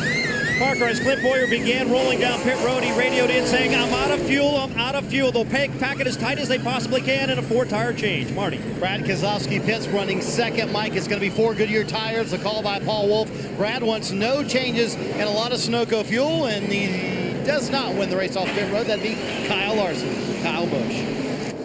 Race off pit road brought to you by Geico. Actually, Martin Truex Jr. was the first off of pit road.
Welcome back to Watkins Glen. Aerial coverage provided by our partners at Smithfield Foods. So we talked a lot about what opportunities and what strategies are going to happen. Well, you know, it's not as simple as it used to be, Rick. Now what these drivers are going to do, we were all a little surprised, but it took a minute. These crew chiefs, very smart. Kyle Busch came to pit road, and some of the leaders, we didn't expect to see them on pit road. But remember, with 40 to go, these drivers are only maybe 5 laps outside their fuel window. So with the Goodyear tire that's here, as much durability that's built in, these drivers now not only are talking about when they're going to pit, but they're already thinking about how long of a pit stop they want to have. So all of these leaders that have hit pit road will now come down pit road. I expect them on pit road maybe 3, 4, or 5 laps into this run. And right there, that's all they're going to get. Probably 1 can, less than 1 can, a half a can of Sunoco fuel. They'll blend back on the racetrack. We saw Kevin Harvick do it earlier. They're going to gain 10 or 11 seconds on pit road. So as we said earlier, pit strategies are redefined every race, and now all of these cars, from basically Matt Kenseth on back, Martin Truex on back, are going to try the strategy. And the one that I'm not so sure about is Joey Logano. I mean, Joey Logano, he pitted on lap 34. He may not. He may just stick to his strategy and say, you know what, I'm going to stop one more time no matter what. He may stick to his strategy. We'll have to see what he does. But again, when everybody's on this rush to pit road, how many penalties are we going to see? You cannot make a mistake getting on pit road. You cannot get caught speeding. Everybody knows the strategies here. You're going to come on pit road as quick as you can. Don't be too fast or you get caught speeding. And how about a veteran move right here by a new crew chief on the 10? Lap 45, she was on pit road, got 4 tires and fuel, stayed out on this caution, currently running in the 5th position. That is a great move by pit strategy to give Danica Patrick the track position she needed earlier in the race. I really applaud Billy Scott. That is a tough move, what he just did right there, but it worked. We're going to have to see how it works because remember, the 41 and the 19, they have to take way more fuel. So this is going to be a crazy restart and a short sprint to the next pit stop. Hey guys, we also had, you mentioned you can't make mistakes. We had 2 penalties on pit road under this most recent caution. The 27 of Paul Menard and the 34 of Chris Buescher, who's trying to get into the top 30 in points, throwing equipment. It was fuel cans. They were tossing across the wall and not allowed to do that. So another penalty, which definitely could hurt Chris Buescher. We've seen these penalties on pit road, and the reason it's so difficult getting on pit road on a road course or anywhere for that matter is you have to downshift. You have to get it in gear. You have to get it pit road speed. So watch my feet on the Toyota on-track car. When I was on the track yesterday, watch my right foot. Now I'm on track, but this is the same thing you have to do getting on pit road. When you downshift, you have to give it throttle and then you downshift. So I went from third to second. Every time you saw me give it throttle, that was me downshifting. So getting on this pit road, you have to give it throttle. Well, the RPMs go up. Then you put it in gear. Well, now the RPMs come down. So then you have to pull the RPMs back up to pit road speed. Right. So it's a very difficult thing to do. You want to maximize pit road speed, and it's on the pit road with downshifting and all that. It's hard to get everything synced up. Mike Massaro. Clint Boyer back on pit road, getting a little bit more fuel in it. The plan was on that final pit, or that recent pit stop, to get as much in it as possible. Evidently, the feeling now is that they needed at least one more lap and some more fuel. They can now play out their complete strategy, guys. And maybe try to make it all the way to the stop or the end on this one. Let's listen to the radio. Be aggressive right here. If we come for fuel right here, we'll be 2 to 3 laps short. I say let's come. Let's do it. I love the plan. Clint Boyer, Harry Scott Racing has tried. Harry Scott Motorsports have tried to get this car moving in the right direction. Had a rough start to the year, Jeff. Found a little bit better speed lately. Had the track position, but I think they had to be honest. When they looked around of who they were competing with, they're not going to outrun these cars on the racetrack. So come, take a splash of fuel, be the first car to take a splash of fuel, and try to go the final 39 laps on a tank. If that's out there, that's aggressive. But Kevin Harvick last year pitted at lap 51. Yep. He ran out in corner 6 and 7. He was only about 500 feet from winning the race. And oh, by the way, we just completed lap 51.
Welcome back. Lights are out on the pace car, meaning it's time to go back racing from the Glen. And it will be Kurt Busch and Carl Edwards. Busch on the inside, Edwards on the outside. They're back in the restart zone. 2 by 2. Flying towards turn number 1.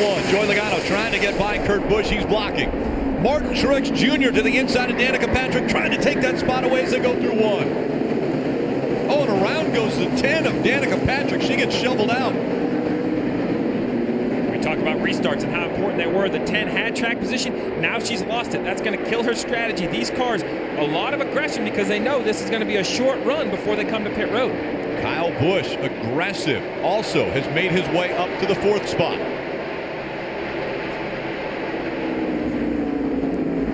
Logano, Edwards, Kurt Busch, Kyle Busch, Ryan Newman, the top 5 through the carousel. Question is, who will be the most aggressive? Coming onto pit road, as quickly as they can to see if they can be the first onto pit road. Well, in the first round of pit stops, it was that 2, and Paul Wolf was the first car on pit road. As you see, the 18 at Cobbush. Oh, and a big contact. Came across the barrier, the 16 of Biffle involved. As is the 17 of Ricky Stenhouse Jr. Austin Dillon included in this as well.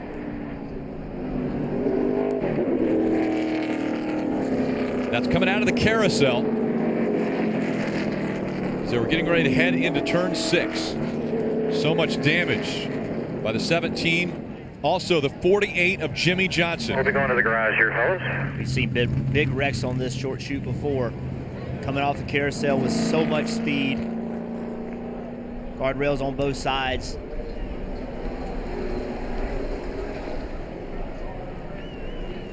Cars stopped.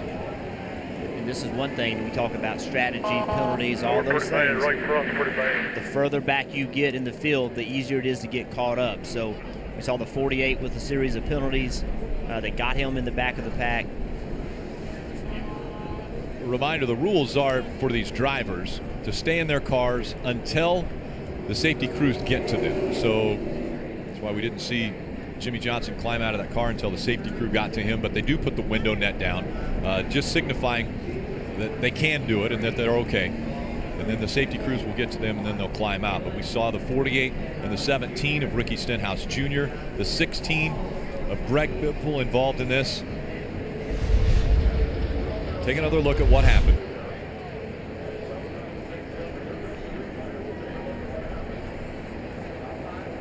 Ryan Blaney in the 21. It was just behind him. Stenhouse Jr. into the wall. Back out. There was some contact made behind him, and then big contact from Jimmy Johnson. I mean, from that angle, it looked like Stenhouse lost it off the long carousel. Got loose, leaving the carousel, trying to carry speed. Just got loose, and now he gets back out on the racetrack. Heavy shot for Jimmy Johnson into the side of the 17. You see 16 of Greg Biffle also getting into the Armco, the 3 of Dillon. We've seen some major crashes here, Jeff. Unfortunately, I know you've been a part of at least one. It's that blind sweeping corner. So we're going to see right here the 17 of Ricky Stenhouse up in front. He gets up over that curb and just gets loose. Just hard in the gas, gets loose, comes across the racetrack. Big shot into the Armco, and then it's just so narrow, Rick. There's no escape route. The 17 doesn't slide 100 feet off the racetrack. He comes back onto the racetrack. Heavy contact with the 48 of Jimmy Johnson. There was 2 accidents that happened at the same time. The 17 of Ricky Stenhouse Jr. was sliding off the track. Watch it ahead of you here. Stay high, stay high, stay high. Back it down, stay high, stay high. You're coming Great back move by across, Casey back Mears. across. I can't see, stop. There you go, you're clear right there. There's the 401 right in front of you. So we saw him racing off this right here, the 17. I'm not so sure that maybe he didn't clip that curb on the right before, kind of push him way out as he was racing the car in front of him. Sorry, I can't make out who that car was that was in front of him, but I wonder if that wreck didn't actually start in the carousel. Looked like he got really low and maybe clipped that curb, and that pushed him way left, and then ultimately got loose. Back out into the racetrack. Big impact. Because Ricky Stenhouse Jr. was about to come back out on the track, a lot of guys over on the left were trying to fight for track position, and it's so narrow there. As you mentioned, there's just not enough room for multiple cars to go through. And remember, when an accident happens and you're 3 or 4 cars back, you can't see that accident. I mean, that's what's so difficult, is you're leaving in a long right-hander, and all the G-forces are pushing you to the left. It's cars trying to go out to the left. Your car's in front of you. You can't see when that wreck starts to happen, so you get to it so quickly. The year I was in a wreck very similar to this, and to be honest with you, I almost hit him before I saw him. I saw him at the very last minute. I just couldn't respond to it quick enough, and that's what it looked like happened here today. We ride along with A.J. Allmendinger and what he saw as the 17 slid right by him.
Get the latest NASCAR news, results, and highlights delivered straight to your inbox. Never miss a story or last lap pass by subscribing to the official NASCAR newsletter today. Visit NASCAR.com/newsletter. Welcome back to the Cheez-It 355 at the Glen. Another sellout crowd at Watkins Glen. It's 2 years in a row now, and a gorgeous afternoon for racing.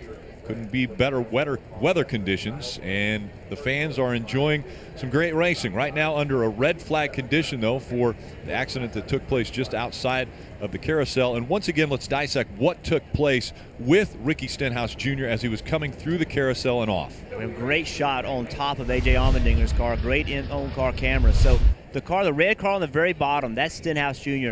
As he transitions the curb on the exit of the carousel, watch the right side tires come off the ground as he hits this curb. The tires will literally come off the ground right there.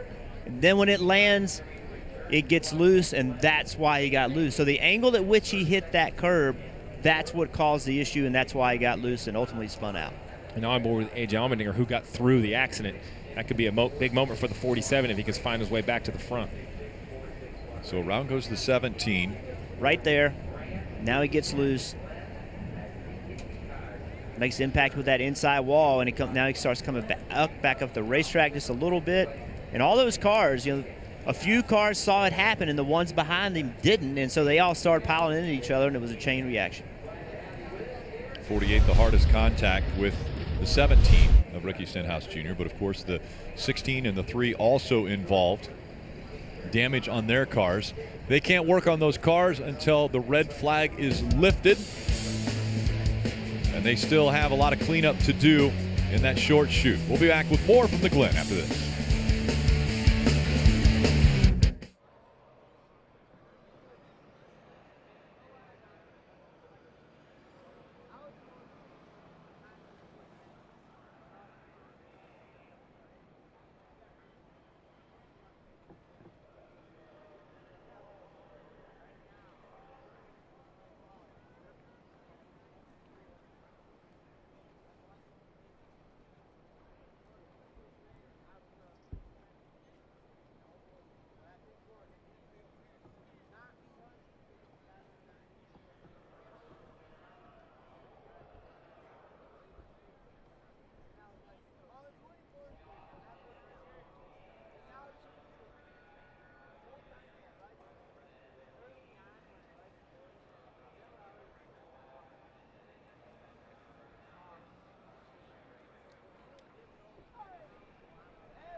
On Saturday, August 20th, Sprint Cup Series will return to NBCSN and go under the lights on the short track at Bristol. Joey Logano picked up the victory in August last year. And looking strong again here today. Beautiful Seneca Lake and the Finger Lake area. Let's go down to Dave. Outside the infield care center where both Ricky Stenhouse Jr. and Jimmy Johnson have walked out on their own. Ricky, tell us about the exit of the carousel that time. What changed your angle of attack there?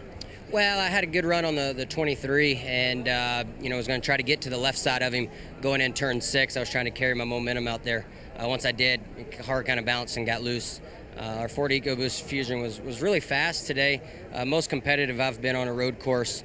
You know, obviously I came across the track and was just spinning, and it was probably pretty hard to see, cars moving everywhere, and Jimmy just didn't have anywhere to go, and in the 16 and the 3 as well. So just being really, you know, aggressive, trying to get the spots that we could. It's hard to pass, so you don't want it to get strung out too much. Glad you're okay, Jimmy. Your day was not going well, and that's one of the reasons why you were back there.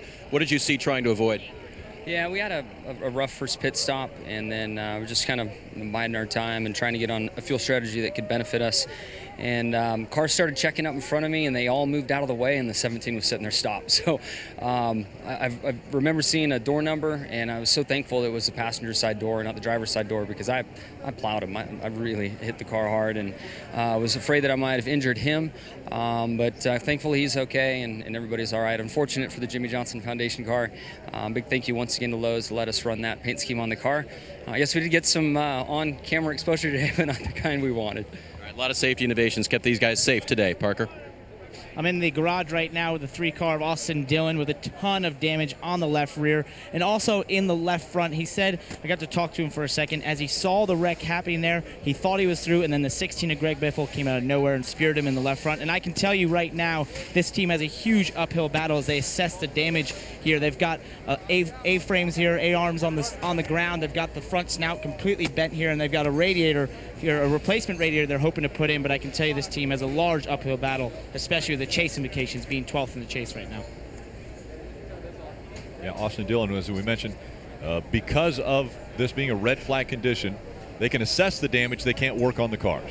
And so that's what they're waiting on right now, is waiting until the red flag is lifted and it goes to caution for the yellow flag condition so that they can work on the cars. And again, big chase implications for Austin Dillon. Coming into this race, Austin Dillon 12th in points. He was 61 points above the cutoff line. Austin Dillon now 41 points only above that line with Kyle Larson. And again, we mentioned Chris Buescher. Buescher not having a great day as well. He's running 30th right now. And he needs to get into the top 30 in points if he wants to be eligible for the chase. David Reagan, who is 30th in points right now, is 17th. So there's a 13-point swing that Reagan is adding to his lead over Buescher. The pressure continues to build. As we race toward Richmond and the end of Richmond, the pressure is building on all these teams, and these mistakes, they can add up and move you out of the standings. Let's go to Dave. Greg Biffle, the second of the Roush Fenway cars involved there. How did you enter the fray? Well, I saw the 17 spinning way up in front of me, so I started backing it down to give myself room. And actually, I was going to be fine, but I got run over from behind. And, you know, guys hit me from behind on both sides. So they just couldn't see the wreck, and, you know, it hadn't got out of the gas yet, unfortunately. And, you know, it's not their fault, but it happens over there. You know, it's hard to spot that area. So we're sort of spotting on our own. And I caught the 17 out of my corner of my eye getting loose, and I knew he was going across the track, and I started slowing up to give myself a little bit of time, because I remember that 24 going across and hitting and coming back out into the track, and I didn't want to have that happen. So I wasn't sure where the 17 was going to go, and checked up. Maybe I should have stayed in the gas a little bit more, but you know, you can always replay it again, you know, and do something different. You okay? Yeah, I'm fine. Greg Biffle walked out as well, and tough to do anything at those speeds, Jeff. You know that as you're coming up on something like that. Yeah, it is, and you know, like he mentioned, you see it, but the guys behind you don't see it, and you know, you have to get out of the gas. You have to slow down. You have no idea where the car is going to end up, and the guys behind you just don't see it, and they get into the back of you. So it's kind of the wrong place, wrong time. So the car's rolling again. No longer red flag condition. It's turned back to yellow. So how does this play into the strategy? And can it play into the strategy of what we have already talked about? Well, with 37 to go, coming around for 36 to go, I think the leaders have really no choice. I think this is the moment in time you're going to have to be aggressive. The field's going to be aggressive. They're all going to come to pit road. So here's the Smithfield, 43 to go. We had these ideas earlier. Well, 2 pit stops, we can take that off the list. Everyone's going to make more than 2 pit stops. The real question is lack of cautions and penalties. We've seen a lot of drivers have penalties. Some have recovered. Joey Logano, currently the leader, has done a good job of recovering from a penalty. We had a lack of cautions early. With 36 laps to go, I don't feel any drivers can make it from here on fuel, so everyone will be gambling on cautions, and how well they save during those cautions could mean the whole difference. For more on strategy with the 11 team, let's listen into their radio. Yeah, I think some of these guys might not top off here, you know. Where if we top off here, we're basically, if we top off coming to 1 to go, you know, we're going to be a lap short. Right now, we're going to be 3 green flag laps short. I disagree. I think the majority of the field is coming here. I think they're all outside their window, but remember, with the Chase and the Chase standings and how it works, we have a group of cars that have won a race. And I think all of those cars, Brad Keselowski right here, you hear he's already saving fuel. They're going to be aggressive, not to mention some cars that have already been on pit road, Jeff. Yeah, and you have to almost pit thinking you can't make the rest of the way and pray for cautions. But remember, the 15, the 13, the 14, the 27, those 4 cars pitted just before this caution, they're not coming to pit road. I don't think so. I think they need to stay out. So we knew pit strategy was going to be important. We weren't sure if it was going to be how many laps you could run or win or pit, but now it seems they're all on pit road, Parker. You got the 41 there at the top of your screen coming in. They're going to do 4 tires. An adjustment. He's been tight through the right-handers and loose to the lefts. Also, Stoco fuel and aggressive fuel saving from his crew chief, Tony Gibson. Marty? Todd Gordon told Joey Logano, tradition tells me that we'll be good here, but I'm just worried because we haven't seen cautions today. He wanted to go a little bit longer. Fuel only for the 22 for Carl Edwards. And it's going to be 4 Goodyear tires and fuel to make it to the end. Dave Rogers told Edwards, I need max fuel save for the rest of the race to make it to the end.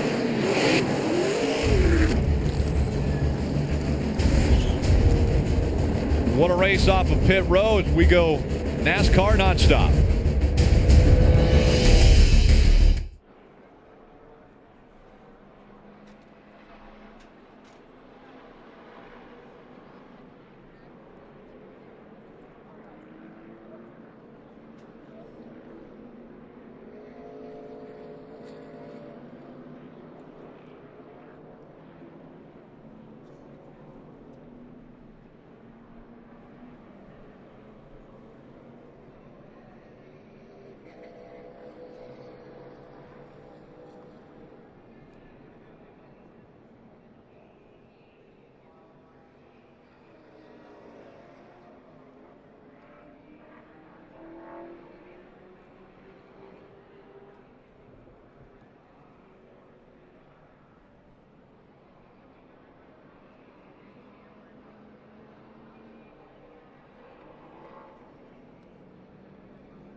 NASCAR on USA is brought to you by Toyota. Let's go places. McDonald's. I'm loving it. And by Sprint, proud sponsor of the NASCAR Sprint Cup Series. Take a look at the number of lead changes in today's race. 8 is that magic number, presented by Sprint. Sprint's network reliability is now within 1% of Verizon. Switch today and save 50% on most Verizon, AT&T, or T-Mobile rates. Visit a Sprint store or sprint.com/network today. Dave. Rick, big announcement here at the track today. Eric Jones, competitor in the Xfinity Series this season, will move to the Sprint Cup Series next year. There he is in the gray T-shirt.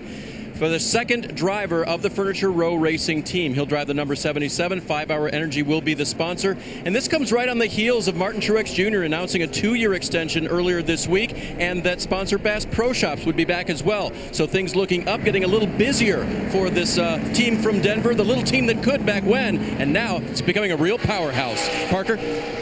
Kurt Busch, who's currently right now in 24th after that pit stop, is showing his Olympic support today with some great gloves that have the Olympic symbols on them, and for USA. He also has it on his shoes right now on the bottom for Alpine Star, and they've got the Olympic and some gold and also the USA Stars and Stripes. Really awesome. When I asked him why this, he said, you know, I have such respect for those Olympic athletes that have to spend 4 years preparing for that one event.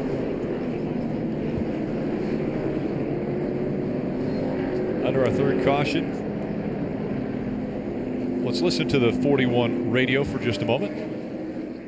Right now we're 1.9 gallons short. 1.9. 10-4. I'm only good with laps short. Yeah, I'm getting that for you here in just a second. 3 laps. 3 laps. 10-4. It's your call. I don't know if we hit coming to the green, if we gain anything or not. You know, the question mark I have, Jeff, you and I looked, he was last on pit road at lap 54. We have such a variety. We have Brad Keselowski, the leader, lap 49 with the 4 of Kevin Harvick, the 11 of Denny Hamlin. I can't believe that these drivers are going to come again. So it looks to me that these crew chiefs are becoming very aggressive with their pit strategy. We're just going to have to see. With 35 to go, though, we can have a ton of cautions. We'll just have to see how this restart goes. I mean, he said he was 3 laps short, and he's 4 laps later on pit road than those guys. Keselowski on the inside, Harvick on the outside. Green flag back in the air. Great restart for Keselowski as he clears the 4. Here comes Denny Hamlin to the inside of Kevin Harvick.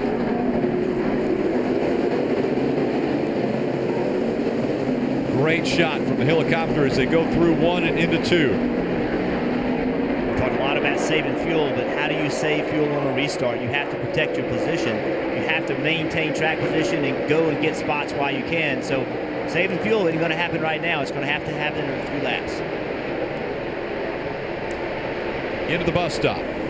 Keselowski, Harvick, Hamlin, Trevor Bayne, Tony Stewart, the top 5. Kyle Busch, he's not worried about saving fuel, is he? Kyle Busch running 6th. He came on to pit road at lap 54. And if you're Kyle Busch, you pitted on lap 54. Everybody in front of you. Oh, big wreck again. Clint Boyer caught up in this one. 19 of Carl Edwards on the pole earlier. Now spun around.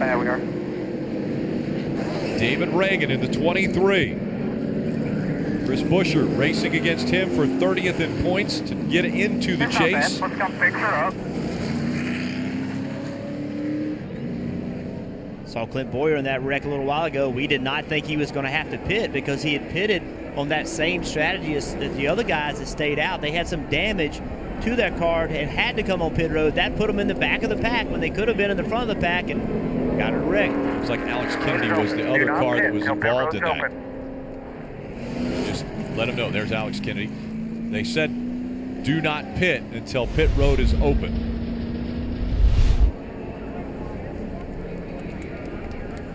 Carl Edwards right here. Oh, it all starts with the 23 of David Reagan underneath. It looked like the 31 of Ryan Newman just got loose in the carousel. 19 and the 15 just had really nowhere to go. It's just that blind sweeping corner. It's just very hard for the drivers to look, too far ahead.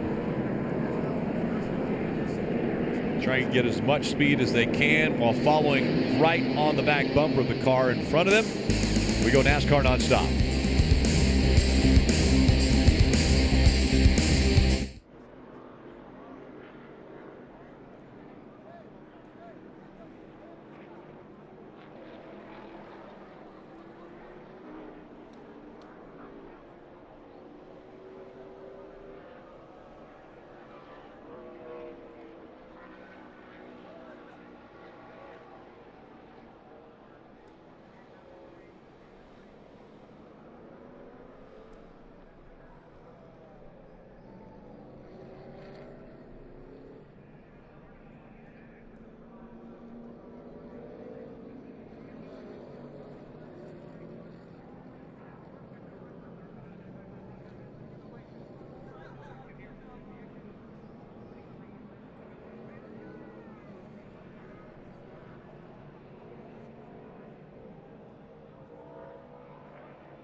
Following race coverage, stay tuned for the NASCAR America post-race show presented by Advanced Auto Parts. Thanks to Kyle and DJ. Brad Keselowski out in front. Seen Brad Keselowski do a pretty good job of saving fuel. Done a great job of saving fuel. We saw him in Kentucky. Late in the race, got really slow. Matt Kenseth had to pit. Keselowski did not pit. Gave up a lot of speed. Carl Edwards got right to his rear bumper. Brad had just enough fuel to get to the start-finish line. He's one of the best in the business at saving fuel, and he's going to have to be today.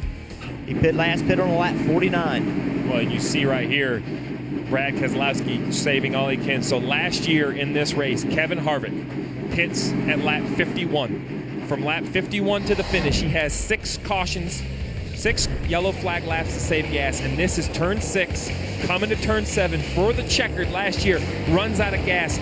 I mean, how far is that? Less than a quarter mile to the start-finish line. 1 corner to go, runs out of gas. That was trying to go 39 laps with 6 yellows. From right here, Brad Keselowski is trying to go 41 laps, trying to go 2 laps farther, but has already received 8 laps of yellow. Kevin Harvick did a great job, a masterful job of trying to save fuel. He's also right behind Brad Keselowski, trying to go 41 laps with 8 cautions. With 32 to go, if these cars get more yellows, I think they're going to be in good shape to the finish. I referenced earlier how David Reagan was running so well, he had a 13-point advantage over Chris Buescher. Now, after what happened with David Reagan in this most recent incident, Chris Buescher is 1 point above David Reagan. So Chris Buescher has moved into 30th in the points in this race. And still 4 races to go after this one. And remember, we're getting ready to drop the green flag on this restart. These top 4 cars all pitted on lap 49, so they're all on the same strategy as Keselowski. Keselowski, Harvick, Hamlin, Bain. Top 4 all pitted on lap 49. 2 by 2, they come back into the restart zone.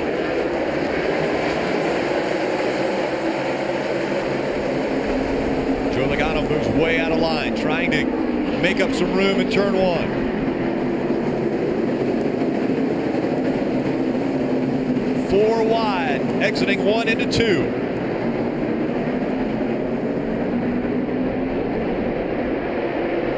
Up the Essence. Almost a 500-foot elevation change from the bottom of 2 all the way up to the bus stop. Kyle Busch, an aggressive move on the outside, gets into the back of the 4 of Harvick. Kyle Busch has got to push these guys. He has more fuel than they do. He needs to make them run a little faster than they want to. So the pressure coming from Kyle from track position will force these guys to run harder than they want to. He pitted on lap 54. All these other guys pitted on lap 49. It's his job right now to push, make them burn fuel. And let's just be honest.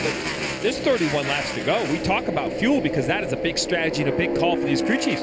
But with 31 laps to go, who has the better car? We're getting ready to find out, because even with the right strategy, if Kyle Busch has a better race car, he still has a lot of time to run these leaders down. Look at the outside of the 4. Kevin Harvick's going to come to pit road. So Kevin Harvick relinquishes 3rd. Kyle Busch moves up to 3rd now. Keselowski and Hamlin 1 and 2. Paul Menard looked to the inside of Trevor Bayne. Mike.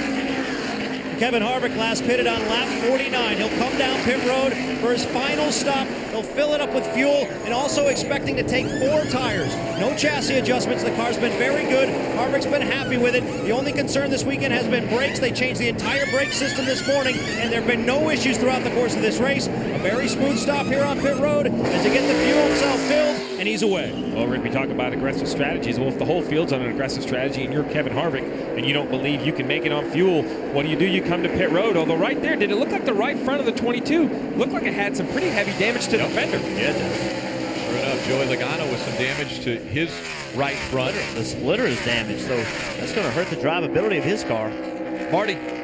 And all Joey said was we have some right front damage. He didn't really say how it happened. Todd Gordon does not seem to be too concerned about it right now. They made their stop at lap 54. They're not coming back down pit road. Meanwhile, his teammate Brad Keselowski out front. I talked to Paul Wolf. They did it at lap 49. They're sticking with that strategy. Going to leave the 2 car out. And he said we needed 1 caution to get us to the end. They've already gotten that 1 caution. The 2 car thinks they can make it to the end from lap 49. But Steve, you know that is max fuel fuel save, isn't it? That will be an impressive run. Remember, Kevin Harvick tried this last year with less laps to go, 2 less laps to go than what Keselowski's trying to do, and we still have 29 to go. Maybe he'll get some more yellows, but I think his concern is going to be how fast his race car is. Here, his teammate, I know Todd Gordon's not worried about that fender because I don't think he can fix it, but it's definitely going to hurt the 22 speed. Trying to put it into numbers, that's 25 miles. He's trying to stretch it further on fuel than everybody else because he's trying to go 10 laps further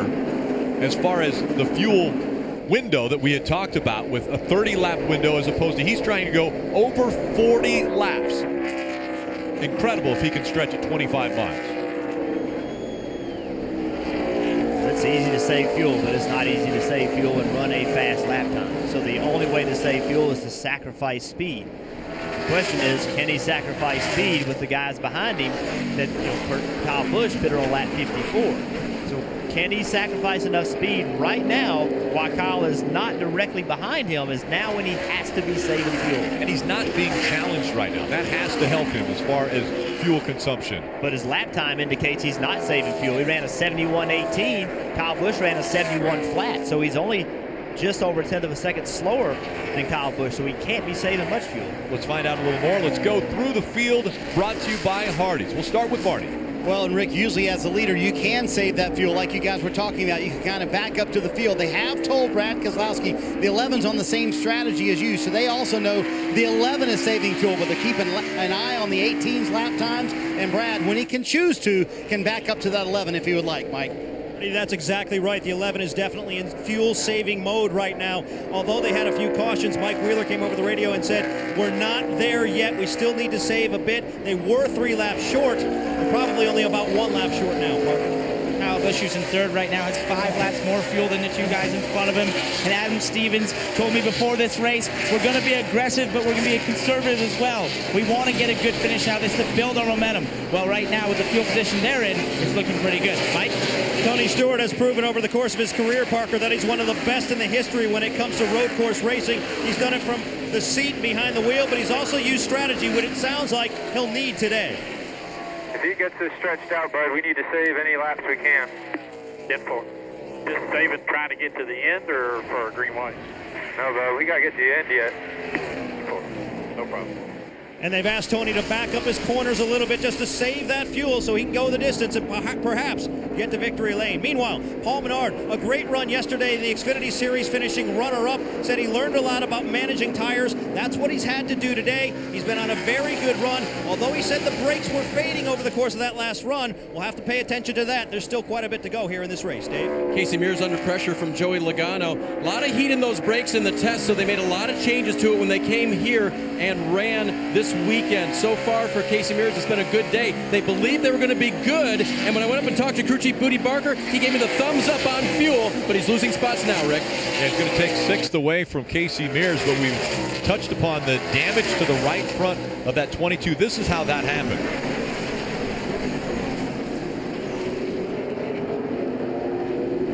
It's Joe Logano again. That inner loop we keep talking about. And they're side by side after the restart. Gets through that part of the corner right there. Gets into the side of Casey Mears. There you go. Right front is damaged. And the caution comes out for the 5th time today. Debris in the inner loop brings the caution out, and everyone will move into fuel conservation mode. What's the best way to save fuel, Steve? Yeah, shut the engine off. I mean, this is it. This is the opportunity. You know, when you don't have to, the only thing you got to do is keep enough speed to keep the cars behind you from passing you. That's the only thing you have to do in this situation. So, see right there, a little farming in the inner loop. Bunch of debris on the racetrack. There's 38 of Landon Castle that spins around in the inner loop. And you see all the dirt. Yeah, the reason NASCAR throws a caution is because there's so much dirt in the inner loop. The next guy that goes through that, is under green. And we saw it yesterday in the Xfinity race. Like that right there will cause another caution. So the only way to get that cleaned up and be fair to everyone is to get on the racetrack and clean that up.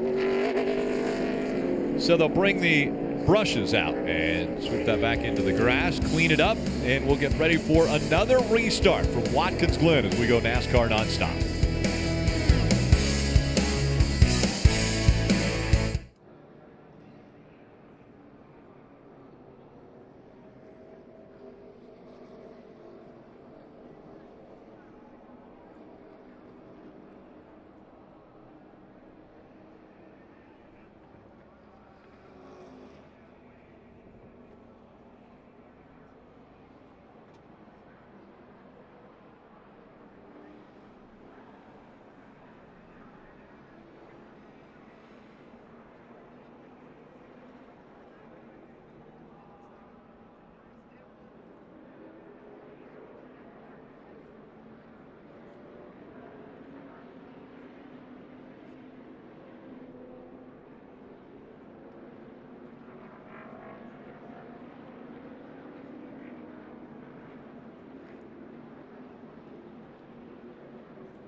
Welcome back to the Cheez-It 355 at the Glen. Take a look at the Toyota driver update. Denny Hamlin, Kyle Busch, second and third. Martin Truex Jr. in sixth. Matt DiBenedetto, 13th. Matt Kenseth back in 18th. Mike. Let's check in on some pit strategy here, catching up with Mike Wheeler, the crew chief for Denny Hamlin. You guys stopped on lap 49. That was your last stop. How you feeling about fuel right now? Every caution we get, I feel better for sure. But definitely needed a few of these caution sessions to get us close to our window. We need probably a few more laps or at least one more caution, and then I'll feel better about getting the FedEx Toyota up front. We're still under caution now, Marty. Let's chat with Paul Wolf, the leader, Brad Keselowski. He's the crew chief. It looked like a bold move to try and make it to the end from lap 49. 2 cautions now. Are you good and comfortable that you can make it to the end? Yeah, I think we're close. I don't know that I'm comfortable. It's always a tough situation to be in. We knew the car was fast. If we could get the lead, I felt like he could manage it and save enough fuel that we were going to gain by, those 2 laps, when all those cars came down and did fuel only. So clean air is big. The car's been fast all day. I think it was a little bit of an unknown coming into today what we'd have, what this new tire would bring with this surface, but really pleased with the effort behind this Miller Lite Ford. It's been strong, and I think we can minimize mistakes here. Obviously, the 18 seems really fast, but I know Brad's really good at putting together some nice laps, and it'll be fun to watch. They've done it before, winning fuel mileage races, trying to do it again, Rick. Yeah, and the guy right behind him, the Daytona 500 winner, maybe a little bit different strategy because of what he's been able to do to start off the year. This is what they had to say on the radio. 2 cars on the same page as you, so he's trying to save here on the caution. 18 pitted under that one caution that we topped off. 14, 27 behind you, topped off on the previous caution. So you and the 2 are in the boat. There you have their discussing strategy. Does the new chase format change the way these drivers race this course? This is the evolution of NASCAR, Rick, as we've seen over years. First it was the chase, and then a win and you're in, and this is why a win and you're in makes a difference. Let's look at the field. Brad Keselowski, Denny Hamlin, Kyle Busch, all with wins. Tony Stewart in 4th place has a win. Why can you try to go 41 laps at Watkins Glen? Because you have a win. If you run out of gas, it really makes no difference other than Stewart perhaps falling out of the top 30 in the points. I don't see that. This is a great gamble. Menard, he's 105 points behind. He's a win because it's his only chance to get in. Then the guys behind him, they're the ultimate point race from 13th to 16th. Newman, Elliott, McMurray, Larson, they're afraid to do this strategy because if it doesn't work out, they have horrible finishes and it kills them in points. So these guys have the point race they have to worry about. Can't afford a bad day. So completely different strategies based on the ability to win races earlier in the year. They can't run out of gas. The guys up front are going to stretch it because they want another win. They don't want to have someone get in on a win and then have to race them in the chase for the championship. Keselowski on the inside, Hamlin on the outside as they come back to the restart zone, and we're back to racing.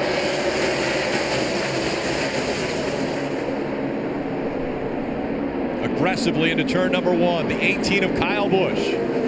He'll take the spot away from his teammate Denny Hamlin.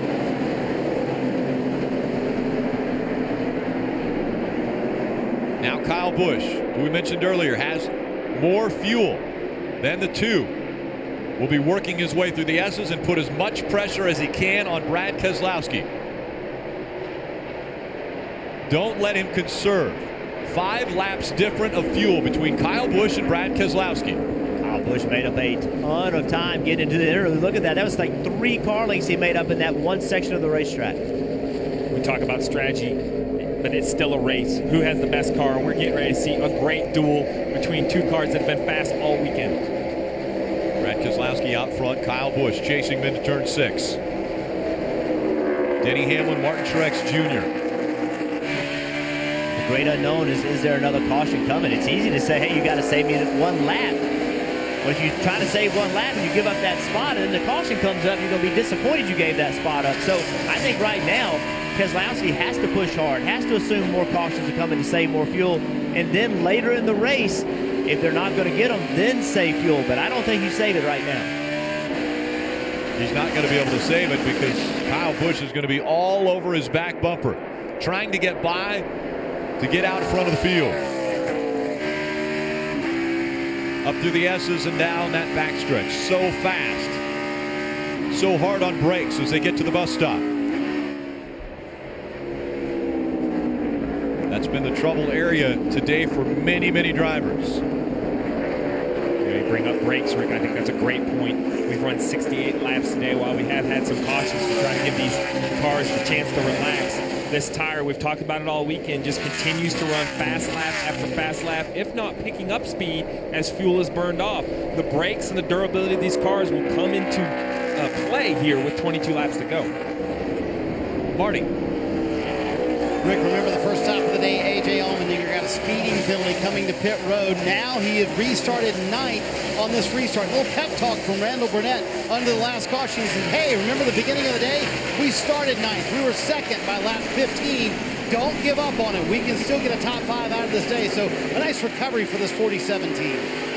I was critical earlier on A.J. Allmendinger's attitude. I appreciate where Randall Burnett's trying to do, fire up his driver, understand the opportunity in front of him. This is probably this is the best chance for the 47 to win a race. Even though the situation's not ideal, there's still 21 laps to make something happen. I love this view. Again, they're down the back straightaway going into the inner loop. Third gear, second gear. Right side curb, left side curb, left side curb. Now all 4 tires on the right side. Trying to get underneath Casey Mears. Right side tires right on the curb.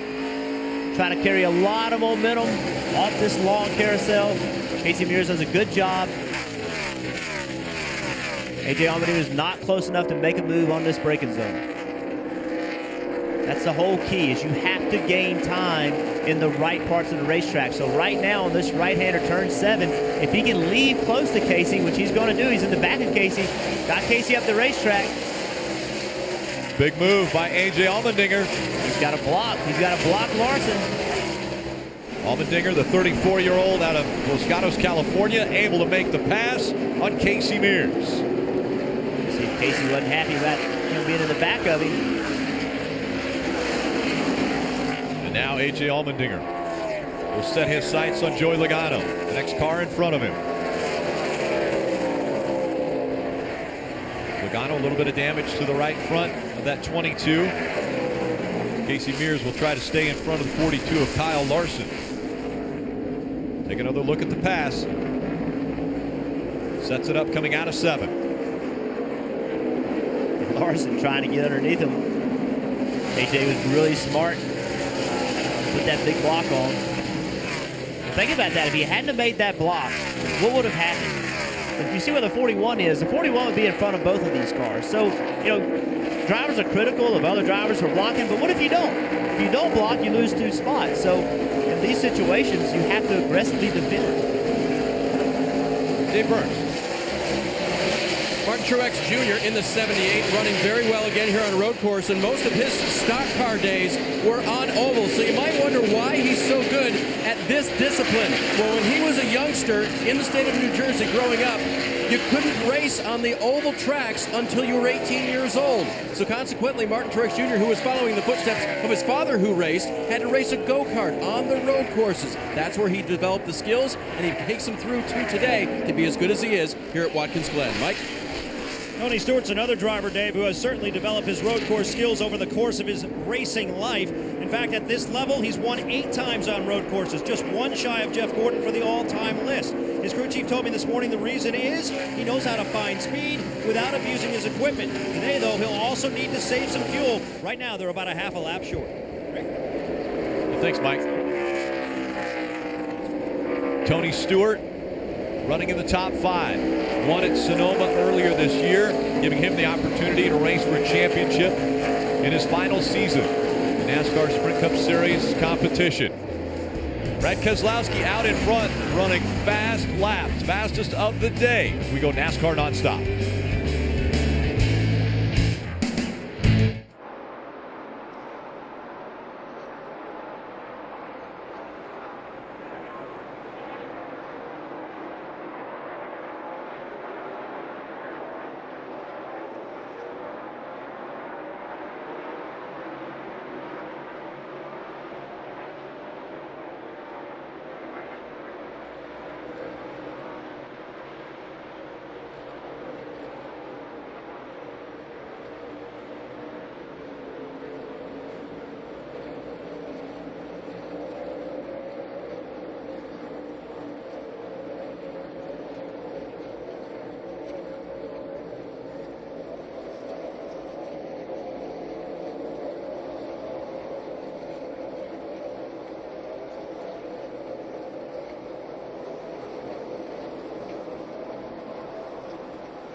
Saturday, August 20th, the Sprint Cup Series will return to NBCSN and go under the lights on the short track at Bristol. And a reminder, next week, the Xfinity Series will be in Mid-Ohio.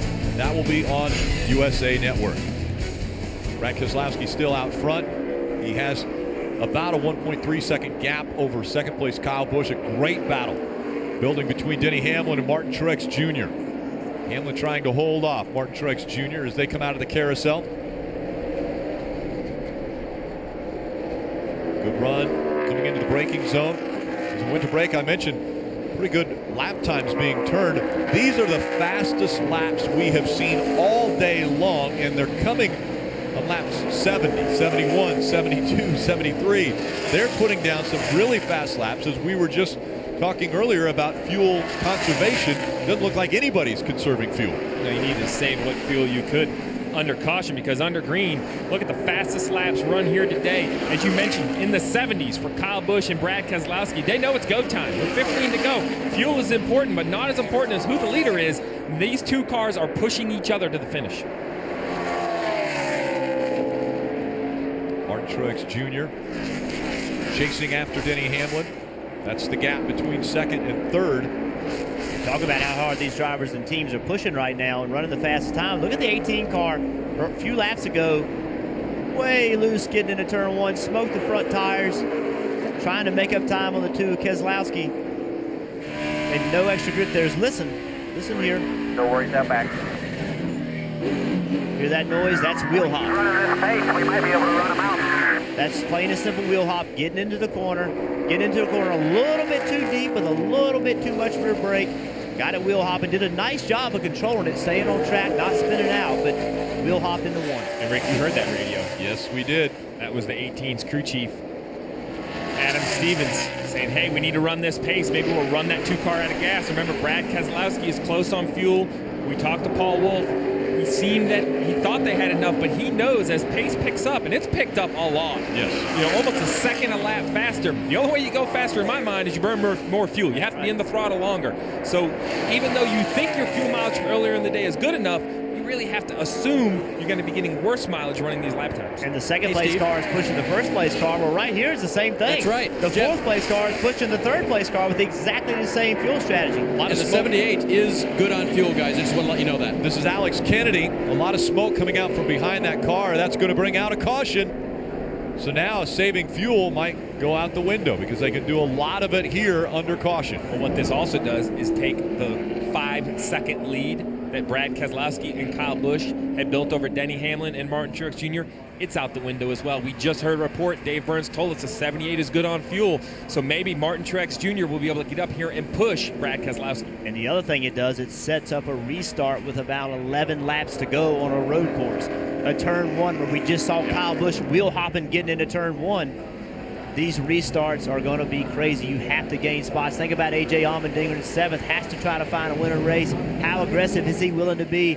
Kyle Larson, Paul Menard, how aggressive can they be? So restart, third, fourth, fifth row. Keep your eyes out. That's a great point, Jeff. Aggression. Who will be the most aggressive? So you see right here, caution on the racetrack because of this. Looks like an engine expires. Smoke. Anytime you see smoke like that, pulls instantly to the right, either fluid or, yeah, you can see the fluid trail all the way down the track. It's going to be a little bit of lengthy cleanup, Rick. Save a little bit of fuel.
absolutely incredible crowd at Watkins Glen International. We're coming down to the final 12 laps of racing, and the crowd getting an incredible show today from this track. For more on what's taking place on the track, let's go to Marty. Rick, we talk about how wild this restart would be in these fans and what they're going to get to see. They're going to get to see a crazy one, especially from the 7th position. Keep your eye on A.J. Allmendinger. He was very quick at the end of that run. He was catching Tony Stewart and Joey Logano. I can promise you this, he will be very aggressive on this restart trying to get this win, Dave.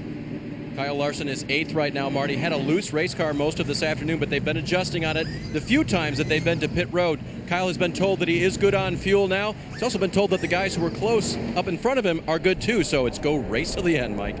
Dave, we mentioned earlier that Paul Menard was having some brake issues. His team radioing to him, telling him to keep them as cool as he possibly can. Also reminding him, once we do go back green, stay on Larson as hard as you can. They've noticed that he's had some difficulty firing off, and they want Menard to be as aggressive as he possibly can throughout the course of the early parts of this run. Dave? Mike, when I checked with the one team, I said, are you good on fuel? They said, at what speed? So they were looking for a little more caution help, which they've gotten right here, and it appears Jamie will be good to the end as well. Right behind him, the 6 of Trevor Bayne. Might even give him a little nudge right there. The 6 ran yesterday. He finished 5th. Good laps for this young driver, and they pitted on lap 49 under caution. Before this caution, I checked with Matt Pusha, the crew chief. Are you good yet on laps? He goes, yeah. So I think these cautions might put Bayne in the good as well. So a lot of crew chiefs thinking and probably telling their drivers, be aggressive. Be aggressive. Don't let anybody get by you. Well, again, we talked about it before this last restart and what teams, the agendas each team has. So if you're in the seat of Jamie McMurray in 10th, of Kyle Larson in 8th, remember, these guys are in a point battle. They want to win this race, but can they afford to drive into turn 1 with reckless abandon, not understanding that they have chase implications? There's some other drivers in the field. They have to win this race. And one position taken away at least from the 47 for not maintaining speed. So it looks as though Kyle Larson is going to try to move in front of the 47. And I'm sure that A.J. Allmendinger won't be happy about this. Remember, you have to maintain the caution car speed, the pace car speed. Even if you're shutting the car off and letting it glide back, you've got to maintain that and not lose a spot. And apparently NASCAR saw the 47 drop back far enough that it lost a position. So they're letting him know the 42 needs to be in front of the 47. That would put the 47 on Allmendinger in the outside lane. I'm not so sure that's a disadvantage, because if we see an aggressive move to the bottom in turn 1, being in the outside lane in some cases is better if there's mayhem in front of you. If it's not, you want the inside line, but I know that's a real big penalty. He's not giving up the spot yet. He's going to continue to run beside him, but here's the reason. Oh, that's a big gap. That's a big gap, and then Kyle Larson wisely didn't let him do it. Kyle Larson took advantage of it. That's what you have to do. But, down for the ambulance. well, I mean, listen, it's a good excuse to say I'm slowing down for the ambulance. You couldn't even see the cars in front of him. So he was saving so much fuel. Kyle Larson did a really smart thing of pushing it to make sure that he showed that Allmendinger was way too slow. We've seen NASCAR consistent on this call. If you cannot keep pace, they will put you behind the guard. Well, and Jeff, kind of a double-edged sword here, because they need this caution to kind of wrap up to get some more green flag laps underway. But Randall Burnett is politicking with the NASCAR official. They've told AJ, do not give up that spot yet. We're pleading our case, seeing if we can get that turned over. But Randall Burnett doing his best to see if he can indeed get that turned over. But again, they kind of needed to get back to green so they can get some green flag laps under the belt. And you see the crew chief talking to the NASCAR official there as they're trying to argue the situation. The NASCAR official's getting his directions from upstairs. You know, the race control is upstairs where they can see everything. They have TV monitors. They observe it. They pay attention. They call the penalty. And then when the crew chief wants to have a conversation, he can talk to the NASCAR official that's in his pit area. And Randall Burnett waiting for the answer there. And Parker. Kyle Busch, who's currently in 2nd right now. As the caution came out, his crew chief Adam Stevens came on and told him, save, save, save. But he also wanted to give him a little bit of an update in where they are in relation to that 2 car. To answer you, no, I'm not worried. We got probably a gallon and a quarter more since we topped off and he did. So we're definitely in better shape, even if the mileage is better. And after talking to Adam before this race, I asked him about the competition. Who did he have his eye on? And he mentioned 2 cars, the 2 and the 22. Why? Because of their fuel mileage, and that's playing out right now in front of them. Lights are out on the pace car, meaning next time by, the green flag will come back out. It will be 10 laps to go from the Glen. The cleanup is done on the front stretch. So they'll go 2 by 2 once again. Brad Keselowski, Kyle Busch. The race into turn number 1. Where isn't the race going to be great, Jim? Turn 1 is going to be hectic. They're going to have to figure it out to get up through the S's. And if they somehow do that, then, Jeff, your favorite part of the whole track, we're going to go down into the bus stop. Yeah, what if they're side by side into the bus stop? There'll be another caution. Here's Keselowski's radio. Nice job there being smooth, Fred. You're pushing hard, making a couple mistakes there trying to catch you. So smooth, no mistakes, you won't be able to get you. That's for you, sir. Thank you.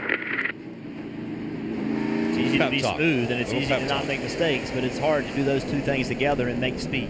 And turn the fastest laps of the day. So you have to push hard. You have to go be aggressive here. The more aggressive we see drivers get, the more opportunity for mistakes. 10 laps to go. 2 by 2 once again, coming out of turn 7. Field all in line. Brad Keselowski on the inside. Kyle Busch on the outside. Hamlin and Truex in the second row. Green flag back in the air. Trevor Bayne aggressive on the restart. Tries to take a spot away. Way up high goes the 18 and the 2. Both of them aggressive into turn number 1. Could lose the lead here going up the S's. Big wreck behind him. 2 cars go around. No caution yet. They continue to go, and now the caution comes.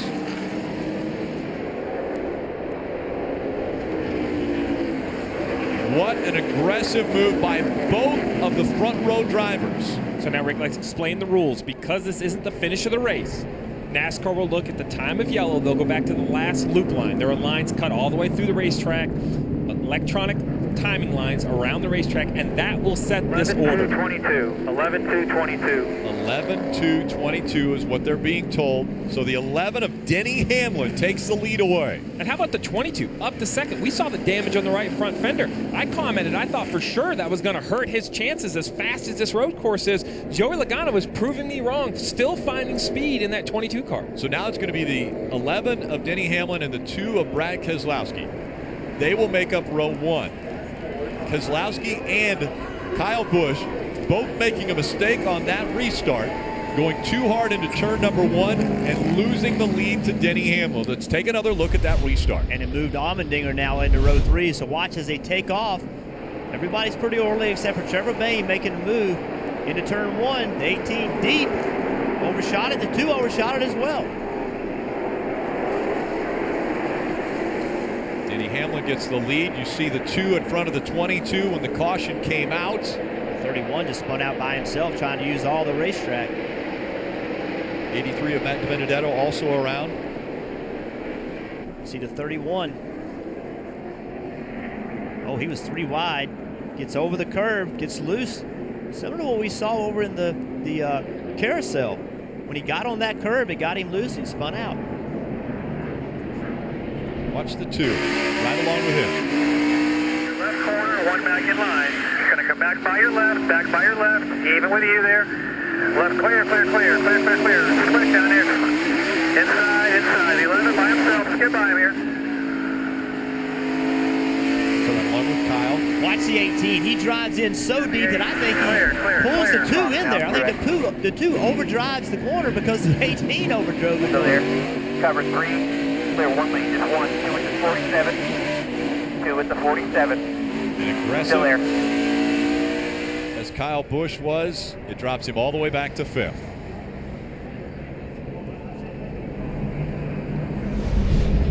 Crew Chief Adam Stevens not happy. Brad held the lead through 3 restarts, but just lost it there. Like we just talked about, it's easy to be smooth. It's easy to be calm. It's hard to do those things and go fast. So I think when Keselowski saw the 18 so fast on the outside, remember, it's a restart. You've gone into that corner under green time and time again, but on a restart, you're going at a completely different speed. So the shift points, the braking points, they all change because you're going slower into that corner. So I think when Keselowski saw the 18 of Busch sailing in there, he overdrove it. And now they both overdrove it, created the opportunity for the guys behind him. Remember, there was some fluid on the track prior to that restart that they had cleaned up, but this is what the 2 had to say after what just took place. I mean, all of turn 1 was oil dry. That was awesome. Track look all right there in turn 1 now? Yeah, better now that we've all ran through it.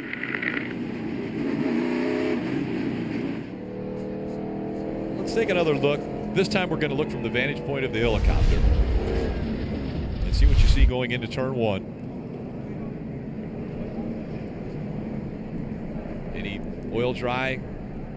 I mean, to normally you see that dust coming up, maybe a little bit. Well, I think the 18 was brake smoke. Well, remember, the car that blew up stopped on the front straightaway, and they dumped the speedy dry on the straightaway. I don't think they went into the corner with the speedy dry. Right. I believe it was slick, but listen, let's go back and think about the slickness. These tires are different than what we've seen in the past. It's a harder tire. They had the tires really hot. They were out there running under green with very hot tires. Now you had a long caution and a restart, but you can see, I'm not so sure there's much speedy dry into turn 1 right by that view right there. I just think it's that the tires are slick because they're so much cooler than they were. And we just talked about how they were running the fastest laps of the day on hot tires. The fastest laps were being run. You restarted on cold tires, didn't have the grip. The 18 car smoked it in there. You felt like you had to keep up with it. And both of you shot the corner because you're both racing for the win. Rick, remember, we still have these leaders. Denny Hamlin now has swapped positions with Brad Keselowski, but those are still the 2 drivers that are trying to stretch their fuel the longest. 33 laps since the last pit. That's a long ways to go in a tank of gas with 8 laps to go here at Watkins Glen, but with 15 working on 16 caution flag laps. And going off what the crew chiefs have told us, if you can believe the crew chiefs, we feel that the 11 and the 2 are good on fuel, but you never know. We could get into NASCAR overtime. We could have more than 1 attempt. So we still don't know exactly how long this race will be.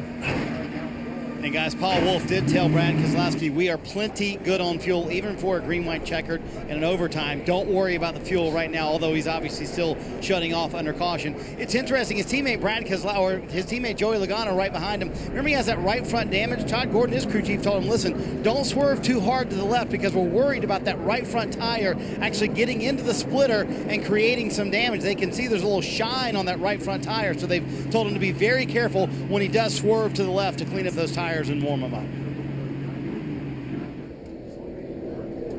The guy that we keep talking about that has to win this race to have a chance to get in the chase is A.J. Allmendinger. Remember, he had that penalty and had to move to the outside lane. Well, it ended up not being much of a penalty. That outside lane actually helped him. So he was in the 4th row. Now, after that restart, he has moved up a row. So now he's in the 3rd row. Keep your eye on A.J. Allmendinger. He has to make an aggressive move. We saw the 18, what happens when you get too aggressive, but they have nothing to lose and a ton to gain. It'll be 7 laps to go. Mike. Well, Rick, I just talked to Mike Wheeler, crew chief for Denny Hamlin, asked him if they have enough fuel right now. He said, we can go to lap 90. Beyond that, I'll start getting a little bit nauseous. They don't know if they can go any further than that. He did say, however, they can go as aggressively as they can possibly be if they need to hold off anybody. They don't need to be in fuel conservation mode anymore. Denny Hamlin, Brad Keselowski making up row number 1. Joey Logano, Martin Truex Jr., Kyle Busch, A.J. Allmendinger. That's the top 6. 2 by 2 once again. Denny Hamlin on the inside. Green flag back in the air. Not a good restart for the 2 of Brad Keselowski. Here comes the 18. 3 wide going into turn 1. And again the 2 go wide. How can they get back in line? It's going to be difficult. Up through the S's. Denny Hamlin, Joey Logano 1 and 2. Martin Truex Jr. has moved up to 3rd, and Kyle Larson is 4th. We've talked a lot about A.J. Allmendinger needing to win. Well, Kyle Larson currently is in the chase on points, but how much would a win mean to this 42 team and Kyle Larson? Could we go back-to-back weeks with rookies getting their first win or drivers getting their first win? Last week it was Chris Buescher. This week could it be Kyle Larson running in the 4th spot? And around goes the 4.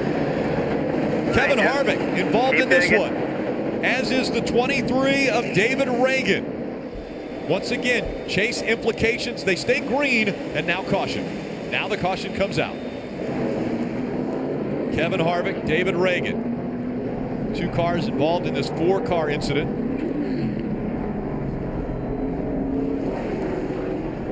And it will be a sprint now to the finish, because they'll have to clean this track up.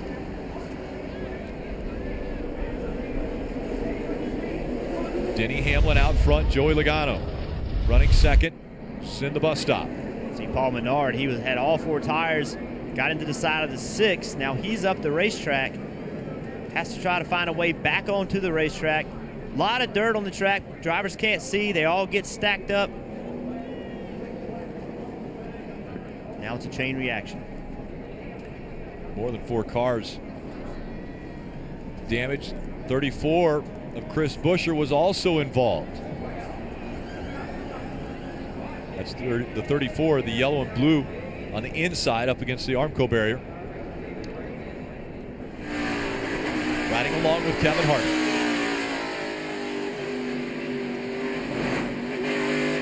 All clear right there. 605 with the 44, 1 back. And the 27 minutes smoke here. The red flag now out. Big contact there again. Yeah, it's all smoke.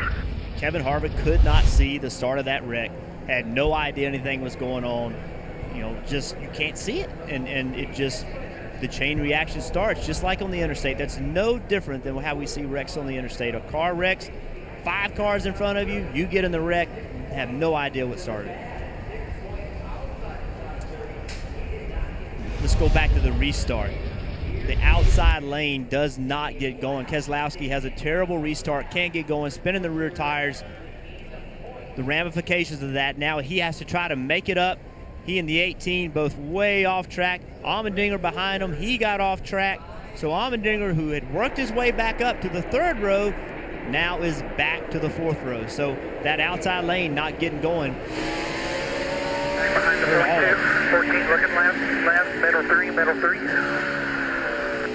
Clear left, still inside. Still there. 1, half back 14. All clear. Marty. And Brad Keselowski said after that, I've been close to buzzing my tires, in other words, spinning them on the restarts all day long, but the car would always take off. This time, it just didn't take off. But he wasn't very happy with Kyle Busch, as he said, carrying him completely off the racetrack when he went off the track there as well. As aggressive as they are going to be, and they have been on the last couple restarts, it's going to be more aggressive the next time.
run. Welcome back under the second red flag of the day from Watkins Glen. And when we get back to rolling, they will have just 5 laps to go. Want to listen into the radio of the 18. This was Kyle Busch and his team. Damn it! I can't turn every time I get down to the corner. Got lots of laps out here. Got to do it somehow. Over now, we're way too far back. Block in front of me. I'm going to send that. And let's take another look at the replay of what just happened on the restart. We've seen Kyle twice get into the corner and have trouble getting it to turn. He's in real deep with speed. And right here, see it just goes straight. Of course, when he went straight, it pushed the 2 up out of the groove as well. So 2 times in a row, we've seen the 18 get into the corner, and he feels like even though he's going in there hard, the front end ought to work and ought to turn, and it's not working for him. Steady on your right quarter. Half off now, Truex.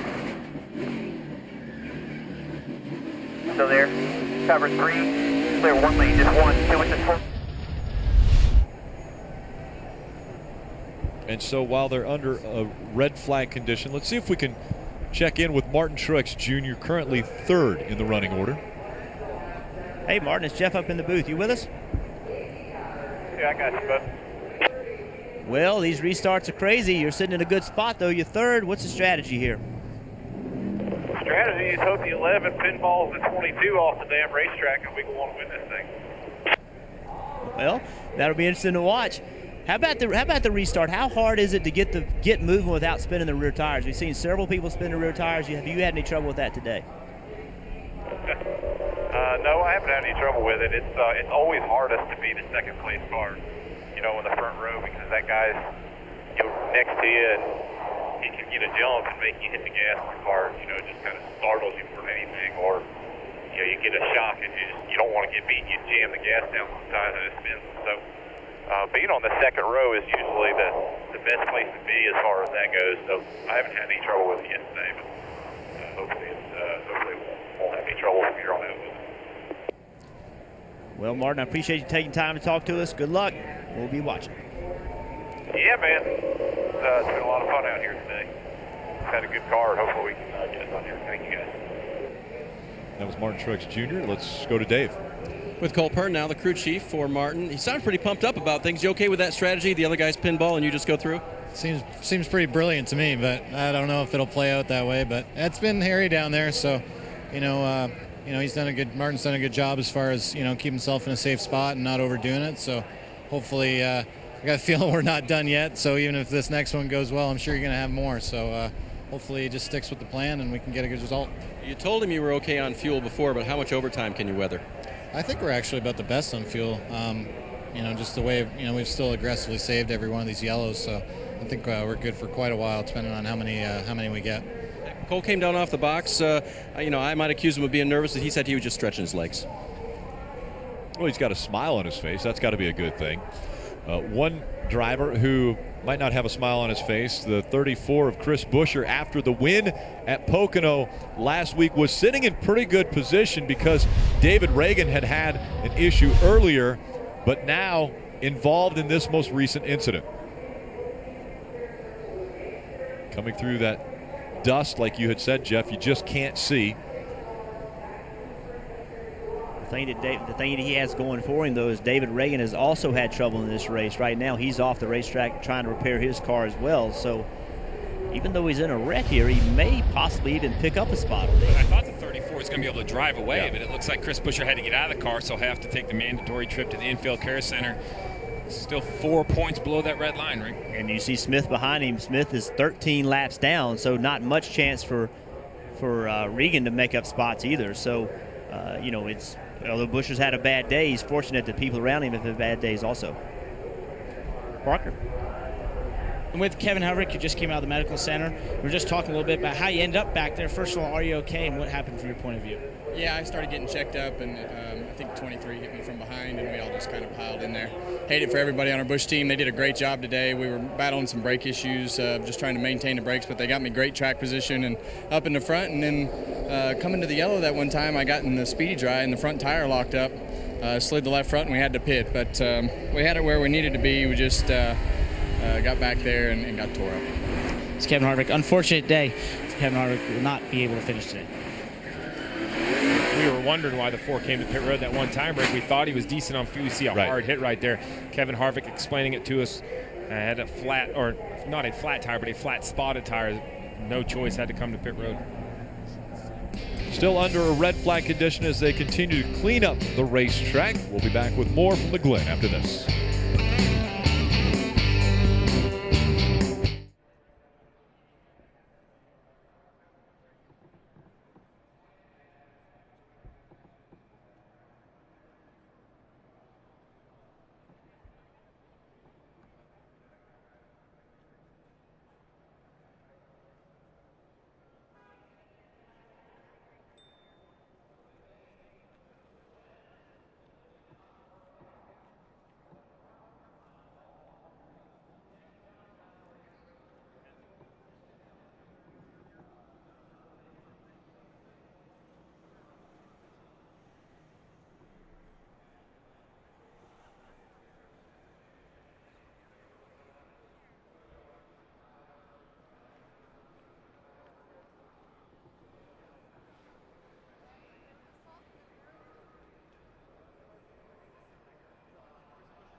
Cleanup continuing from Watkins Glen under the 8th caution. Actually a red flag out for this cleanup with just 6 laps to go. When they get back to the flag stand, it'll be 5 to go. Great crowd on hand. They have seen some incredible racing, some aggressive restarts and aggressive moves through the bus stop. This most recent time through the bus stop, the dust flew and a couple cars involved. 2 of those being David Reagan and Chris Buescher, fighting for that 30th spot. The driver out front, though, is Denny Hamlin. And Denny Hamlin is going to have to hold off Joey Logano if he wants to get his 2nd win of 2016. Let's see if we can chat with him. Hey, Denny, how you doing down there, bud? Not bad. Well, you got the lead right now. We've seen some very interesting restarts here, the last few restarts. What's your goal going into one, and how you going to pull it off? My goal is to start first and finish first. In order to do that, it's a balance between driving in and protecting, and obviously not overshooting the corner on exit. That's how the first couple leaders lost position, and so I think exit's the key as long as you don't get put in a bad spot on entry. So we saw a restart earlier. The outside line got a big run, was not able to keep the line, leaving the corner. So how do you pace yourself getting into one? Do you just pay attention to yourself and ignore the guys outside of you, or do you have to pay attention to what they're doing? You got to pay attention, but the biggest thing is making sure you're able to hold the bottom. If you can hold the bottom, you're typically going to get a pretty good run off. The top line doesn't. Even though you can charge in there, you just there's no grip on the exit if you get out of the groove. So you got to keep it in one space. Well, Denny, thank you so much for taking time as a race leader with just a few laps to go. It's really special we can come talk to you. We really appreciate it. Have a good rest of the day. Again, I'll reiterate, we talked to guys right before the start of the race. Now we've talked to drivers in the middle of the race. We really appreciate the willingness for them to talk with us about strategy, about what they're planning on doing once the race gets back underway. It's very generous of their time. It's amazing the drivers give us that time, right in the heat of the battle. I mean, they're getting ready to go with 6 laps to go, getting ready to go try to win this race, and to take time to talk to us. It's what separates our sports from others. Look at the chase standings. Again, just 4 races after today until we get to the chase. And you look at Kyle Larson, 35 points ahead of Trevor Bayne. And Kyle Larson currently running 4th in this race with an opportunity to win. Yeah, he's having a great run. Remember, if Chris Buescher can gain those 4 points, that red line moves up a spot. That puts Kyle Larson 6 points behind Jamie McMurray for the cut line. But how about behind Kyle Larson? We see Trevor Bayne really has done a good job all year long, has stayed right in the thick of this chase hunt. Even today, currently in the 11th position, came up here, ran the Xfinity race yesterday. Talked to Matt Pusey. He said he put a lot of effort into the testing here, tried to talk Jack into put him in that Xfinity car. They did it. Those laps obviously paying off. Sitting 11th with still 6 to go, there's no telling where this 6 could end up. The 42 could come back. The 6 could go forward. Trevor Bayne has never had a top 20 on a road course, sitting 11th right now today. Yeah, and the question remains for Kyle Larson and Jamie McMurray both. How aggressive can they afford to be on this restart? If you win this race, you are moving on. You have a chance. But if you pile in there and make a mistake and you finish 28th, 30th, you may not move on. You get yourself in a bind. So this is a difficult situation for these drivers to be in. I've been in this situation. How aggressive can I be? I hope the guy behind me doesn't mess up. I hope I don't get run into. You just have to focus on doing what you do and try not to make any mistakes. Marty, what about Joey Logano? Well, the red flag, Rick, gives the drivers a little time to think about things, especially the restart coming up. Joey Logano concocting a plan for that restart. Listen in. The lead here is quite the advantage, but I'll try something. I know you will. Nobody I'd rather have doing it. Oh, yeah. It's going to be crazy. I know that. We've already achieved the crazy part about 15 laps ago, huh? Copy that. He's hoping this restart is a little less crazy for Joey Logano. It would be incredible if they could get this win after that speeding penalty on the first stop of the day. He has one concern, that right front tire. He's asked the team a couple of times, how does it look? Does it look okay? Remember, they had that damage and that tire rubbing on that splitter, so he's a little bit worried about that right front and how it might hold up for the rest of this race. Parker? Chris Buescher is currently on jack stands right now in the garage. He actually went to the medical center but got released, came and got back in the race car. They actually had himself and Bob Osborne asking a NASCAR official if he could still get in the car under the red flag. And this team's assessing the damage right now under this red flag, obviously unable to cut away. The right front splitter right now looks like the splitter braces and such is put up under the right front wheel. They're going to have to cut off that right front splitter to be able to get this car back out. But obviously a lot on the line with this team trying to get in the top 30 in points and get into the chase. And all the action has been taking place in the bus stop where Chris Buescher was involved in the most recent caution, the inner loop. It started early. Jeff Gordon getting into the back of the 3 of Austin Dillon. Austin Dillon really checked up to get into the corner. Jeff looked like he just misjudged the speed. Then Joey Logano with a big slide through the exit. Tony Stewart did not make the inner loop. Wisely stopped, came to a complete stop in the 21 car. Plowing up the infield. The chaos continued. There was the damage to the 22, at least the right front, as he slid through the inner loop once again. Landon Castle going through the dirt right here. This caused the yellow, all that dirt on the pavement of the inner loop. Most recently, Paul Menard was too wide, got a little bit of a bump there. Everyone was checking up as he went through the dirt, and a lot didn't see. Kevin Harvick involved, Buescher, Reagan. This was riding with Kevin Harvick as he goes around, and then the heavy contact after the fact.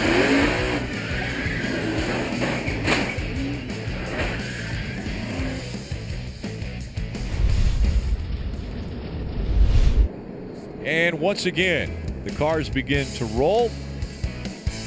During the Rio Olympics, a reminder, the Xfinity Series from Mid-Ohio next week will be on USA. Then the Xfinity Series from Bristol, also on USA Network. August 20, the Sprint Cup Series back in action from Bristol, and we'll be back on NBCSN. Always a great race from Bristol under the lights. The crowds come out in droves as they have here at Watkins Glen once again. Let's listen in to the 18 radio as some more strategy being played out here with this team. Joey's right front is destroyed. It's almost up into his tire. His splitter's foot off the ground. So you and Brad are obviously the class of the field. Guys up front are going to be racing hard, trying to get the lead. I don't know what's going to happen. Let's let them make the mistakes, and we'll take what we can get here. And we'll get smooth laps. Let them make the mistakes. Another thing that comes into play, Rick, is with over a 16-minute red flag. We've talked about the brakes and just how rough this racetrack is on equipment with the curbs of the inner loop and the splitters and things. Well, these brakes have been well over 1,000 degrees all day now, and now they stop and sit for over 15 minutes. Everything heat soaks, everything can get really, it actually damages the brakes to sit after this red flag. So not only is there a question mark, as you see, with grip on the racetrack, all this speedy dry, we heard Denny Hamlin, how touchy it is to what level you can enter turn one. But now the question is, how do your brakes hold up? Do they feel as good as they did on the last run? Do you have to, give them an extra pump on the pedal going down into turn one? Again, a lot of talk has been made of fuel mileage. If they can get all the way to lap 90, what if we have a caution late in this race, even later than now, and we have to go to overtime? Well, the overtime line is just before the bus stop or the inner loop. They have to get all the way to this overtime line for it to be an official restart. If they don't get there and a caution comes out, they'll do it again. So this is the distance that they will have to go all the way from the start. We are not in an overtime situation now, but if we were to go to overtime, that's the line they have to get to. And Steve, you mentioned brakes, but also tire heat. As those brakes cool down, that also does not transfer the heat to the tires that you have under green flag conditions. So you see all these drivers, how hard they're turning their cars back and forth. That is all they're trying to do is get heat driven into the tires. They're trying to get their tires clean. But over and over, we've seen these tires like heat. So the only way to get it in there right now is to be using the brake. Get that brake pedal pushed up. Try to get heat in the brakes. That'll transfer that heat through the wheel into the tire, and then also swerving back and forth to try to heat up the surface of the tire. Let's listen in to Martin Truex Jr. as he talks about the track conditions. Got everybody up here with thumbs down as official. Yeah, it's awful dirt everywhere, especially over the curve off of 9 where we go out over that curve. Looks like a beach over there.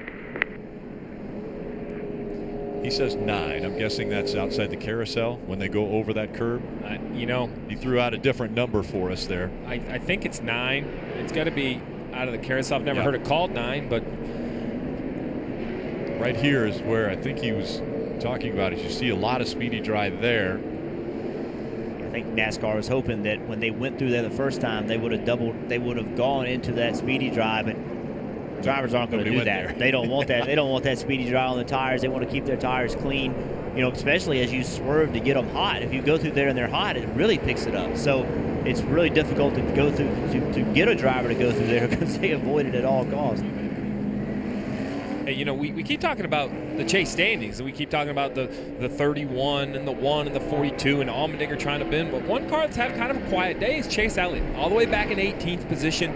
We've seen accidents in these final restarts. Chase has done a good job keeping his car clean. You see, it probably has the least amount of damage of any car out there at plus 46 currently over the chase line. He's had an up and down day. You see, started 18th, up to 9th, down to 27th, currently 18th. He just needs to get this 24 car to the finish, protect his points. It's been a rough 6 or 7 weeks for this 24 car. We know how crazy this will be. We see right in front of the 88 of Jeff Gordon, all that damage on the nose of his car. So Chase Elliott, while he doesn't have the speed he probably has hoped for this weekend, he has done a good job of staying out of trouble. Well, Steve, considering their last few weeks, as you mentioned, they're happy just to get out of here with a clean race. In fact, Alan Gustafson told me earlier today, if we get out of here with a top 10, maybe even a top 15, I'll consider that a win for this 2014, just to get us going back in the right direction and build that confidence a little bit. They were the best car by far here at the test, and they told me, listen, I don't know how everybody else caught up so much to us, but when we came back, we were running the same stuff, and we were way off. So clearly, a little bit better today for Chase Elliott, but dealing with a very loose race car. 4 laps to go. Denny Hamlin also in a position where he's trying to stretch this 41 laps, trying to go past what the fuel window was. Joey Logano is going to try to push him as hard as he can. He came to pit road on lap 54. Different pit strategies for the top 2. And can Denny Hamlin get a good start and hold the bottom like he talked about, knowing he had to do? And how about row 3? We have Brad Keselowski, Kyle Busch, 2 of the fastest cars here today. Back on the front stretch, 2 by 2. Denny Hamlin on the inside, Joey Logano on the outside. 4 laps of racing to go.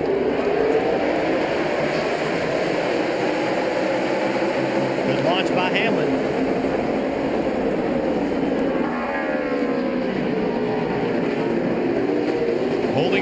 run well.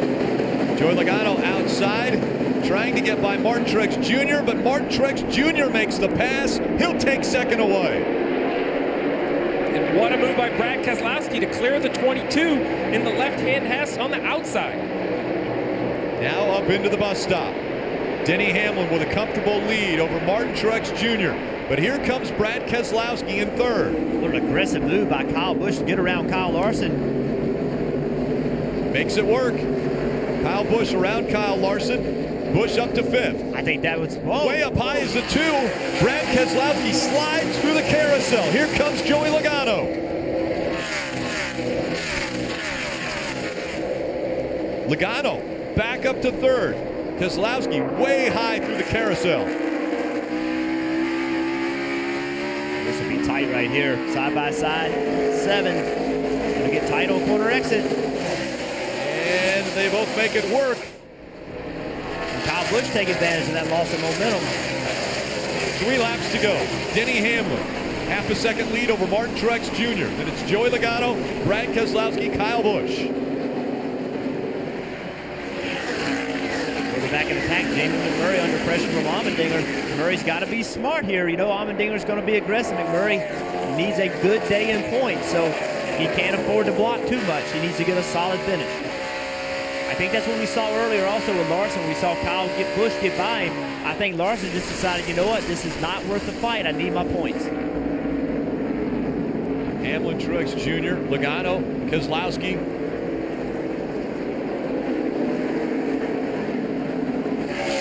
Allmendinger back in 8th. Less than 3 laps to go.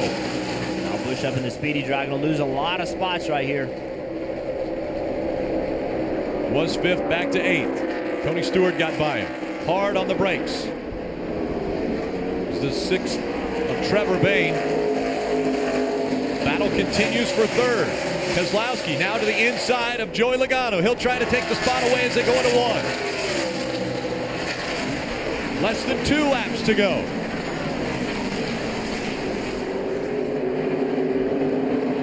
Keselowski back in front of Joey Logano. But a good-sized lead for Denny Hamlin. Denny Hamlin's doing a great job of managing, being aggressive into the corner, but not making a mistake. Can he continue that for about a lap and a half? Denny Hamlin has the 78 of Martin Truex Jr. all over his back bumper now. Truex real aggressive in the inner loop, gained a lot of time getting in, but was not able to hold it on corner exit. But I think he netted out, making a big gain here. We've seen mistakes in the closing laps here before years ago. Jeff Gordon wheel hops and spins out in turn 1 with a little over a lap to go. Denny Hamlin has to be smooth, not make a mistake, force the 78 to pass him. The pressure being put on by the 78 of Martin Truex Jr. He's there. The white flag goes in the air. 1 lap to go. Sponsored by Credit One Bank. Into 1. Denny Hamlin with the advantage. Martin Truex Jr. running 2nd. Keselowski 3rd. These 3 have separated themselves. Hamlin trying for a mistake-free lap. Up through the S's.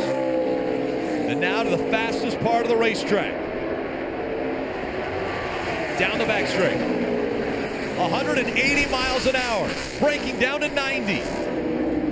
Truex Jr. all over the back bumper of Denny Hamlin now. Into the carousel they go for the final time.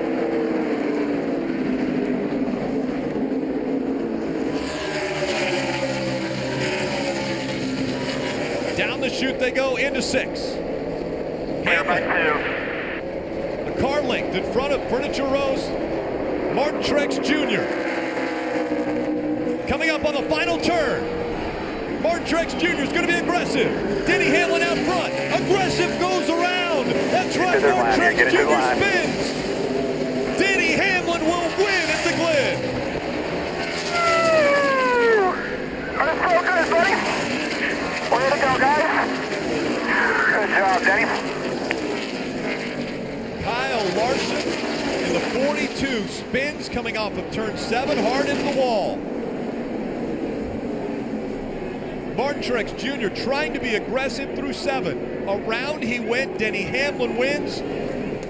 Logano and Keselowski fought for the second spot. There's a lot of contact on turn 7. Like the two got into the back of the 78. Martin Truex is not happy about it. There was also contact further back with Allmendinger.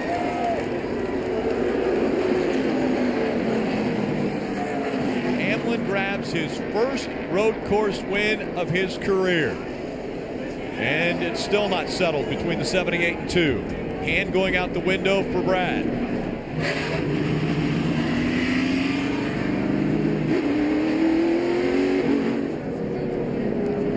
And let's listen in what Brad had to say.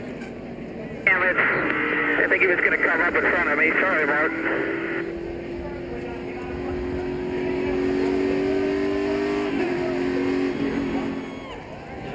Brad saying, didn't think he was going to come up in front of him. I think Martin's going to agree with that assessment. A couple more laps.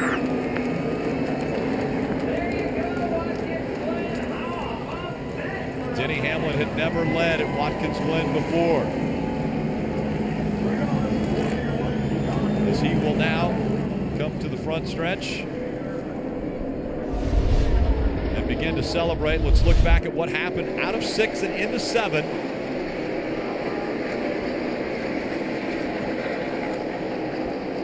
Brad Keselowski got into the back of the 78 and around he went. So we see 78 way offline, moves back out to turn to get into 7.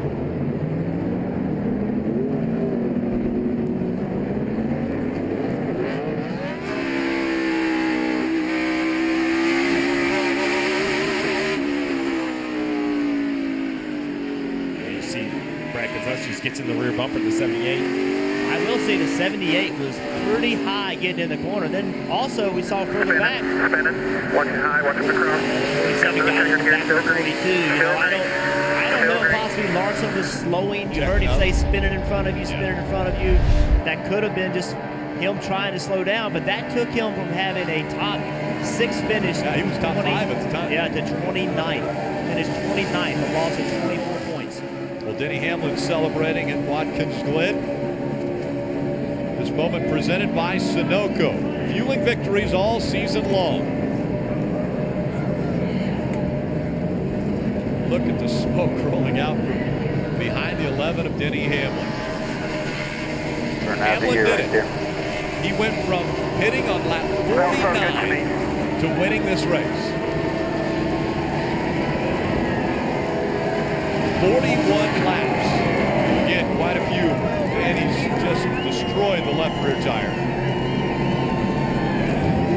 But 41 laps that he was able to make on that last run, where we knew that the pit window was going to be between 28 and 30 laps, but because of the way he was able to save under the caution laps,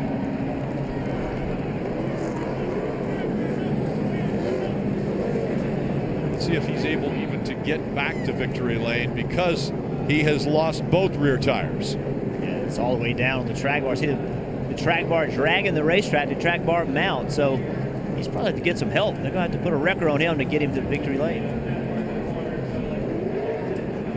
Look one more time at the battle coming through 7 between Kyle Larson and the 47 of A.J. Allmendinger. 42, big impact right here.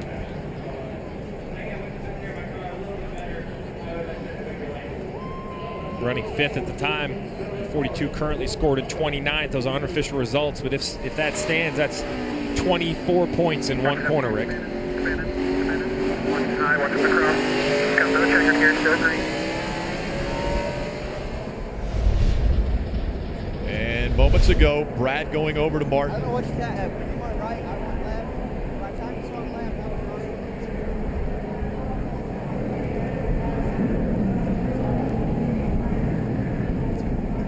Marty. Well, a stand-up thing for Brad Keselowski to do, going to Martin Truex Jr. to say something to him. Your take on the contact with Truex coming off the final corner? Yeah, I mean, obviously it's my fault when you ever run in the back of somebody, but, you know, I saw the 11 was kind of blocking low, and I thought the 78 was going to get in behind, and kind of rough up the 11. I wanted to be outside to make a crossover, see if I couldn't get both. And at the last minute, he came back up when I was already committed. I didn't think he'd come back up. You make a commitment before you know exactly what's going to happen, Marty. And I made a commitment, and it just didn't work out. But he got the bad end of it. And obviously, I hit him from behind, so that's my fault. Luckily, with the way this chase is, I know he probably won't hear it. Doesn't hurt you too bad, but all in all, just another one of those Watkins Glen crazy days. So a simple apology from Brad Keselowski to Martin Truex Jr., Dave. Yep, they spoke already. How do you take that final corner and Brad's apology to you? Oh, he said it was his fault. I said I knew that. Simple as that. It's all good. It's just hard racing. I just wanted him to know that I wasn't happy after the race. As far as the rest of it, it's not a big deal. It's hard racing, road course. Going for the win at the end.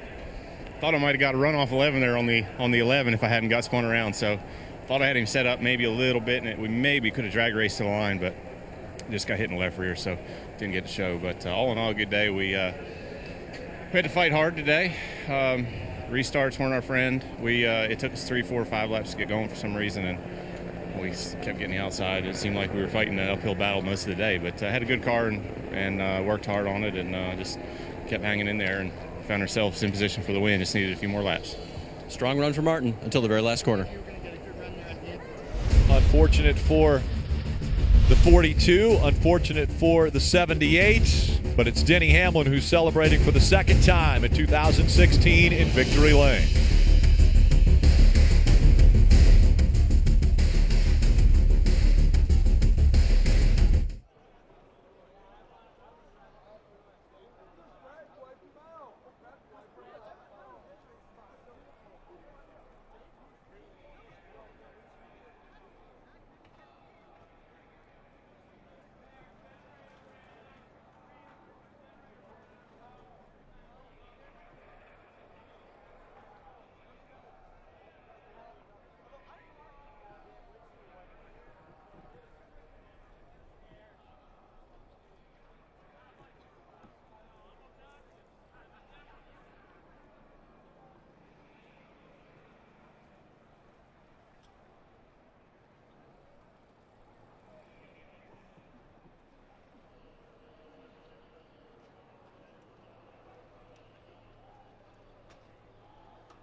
What a great venue. Watkins Glen International. 2 road course races a year. One at Sonoma, one right here at Watkins Glen, and this one did not disappoint again. A sold-out crowd at Watkins Glen. The fans being treated to an incredible show today once again by the best stock car drivers in the world. And let's hear from AJ Allmendinger. He's with Parker. AJ comes home with a 4th place finish and a good contact with Kyle Larson at the last corner. AJ, what happened there in your point of view? I turned him, not on purpose. 78 started to spin, and Kyle and I were racing for 5th there. And he defended down the inside, which he should have, and I tried to cut under him off of the last corner, and I think the 78 was coming back across the racetrack. I was under him, he turned, and I just clipped him. That's I'm just not very happy with myself on that. I don't want to do that, especially for 4th place at the end. He did a great job. That's on me. I never meant to do it, but it's not going to help the case. I know he's going to be pissed off, and he should be pissed off. I'd be. So can't thank everybody at Kroger and Kingsford, all of our partners. I definitely cost us a chance to win this race. I tried to give everything I had to get it back. I was going to be pretty happy with the drive back until I did that in the last corner. AJ, you looked pretty dejected when you got out of the car. We know the pressure you put on yourself coming to here in Sonoma to get a win, to get in the chase. Coming out with this 4th place finish, do you find some solace in that top 5? I would have been okay except for the last corner. I cost us down pit road. I sped. And, I fought hard to get back and restarts. I was aggressive, but I was going to be okay with that. I don't want to race like that. Not for... we're going for the win. It's all good, but not like that. And I just cost Kyle a good finish, so I'm just pissed off at myself. AJ, a bit dejected with the 4th place finish. Tony Stewart unofficially 5th in the 14. You feel good about what you brought to Watkins Glen on the final run? Yeah, we got some breaks there at the end, obviously, but our Haas Automation Chevy was really good, and it's a great thing about Mobil 1. It helps with the fuel mileage for sure, and that's what got us the track position at the end. And it is so chaotic here. When you get it under 10 laps and get restarts, it's going to be a crash fest there. But we were able to survive it and got through a couple of them and got a couple spots there coming to the line. So I'll take a top 5 here in the last run. Nice run, Mike. In victory lane, Dave, with Denny Hamlin. Couldn't drive the race car to victory lane, so he had to walk. But you were walking gingerly. Why?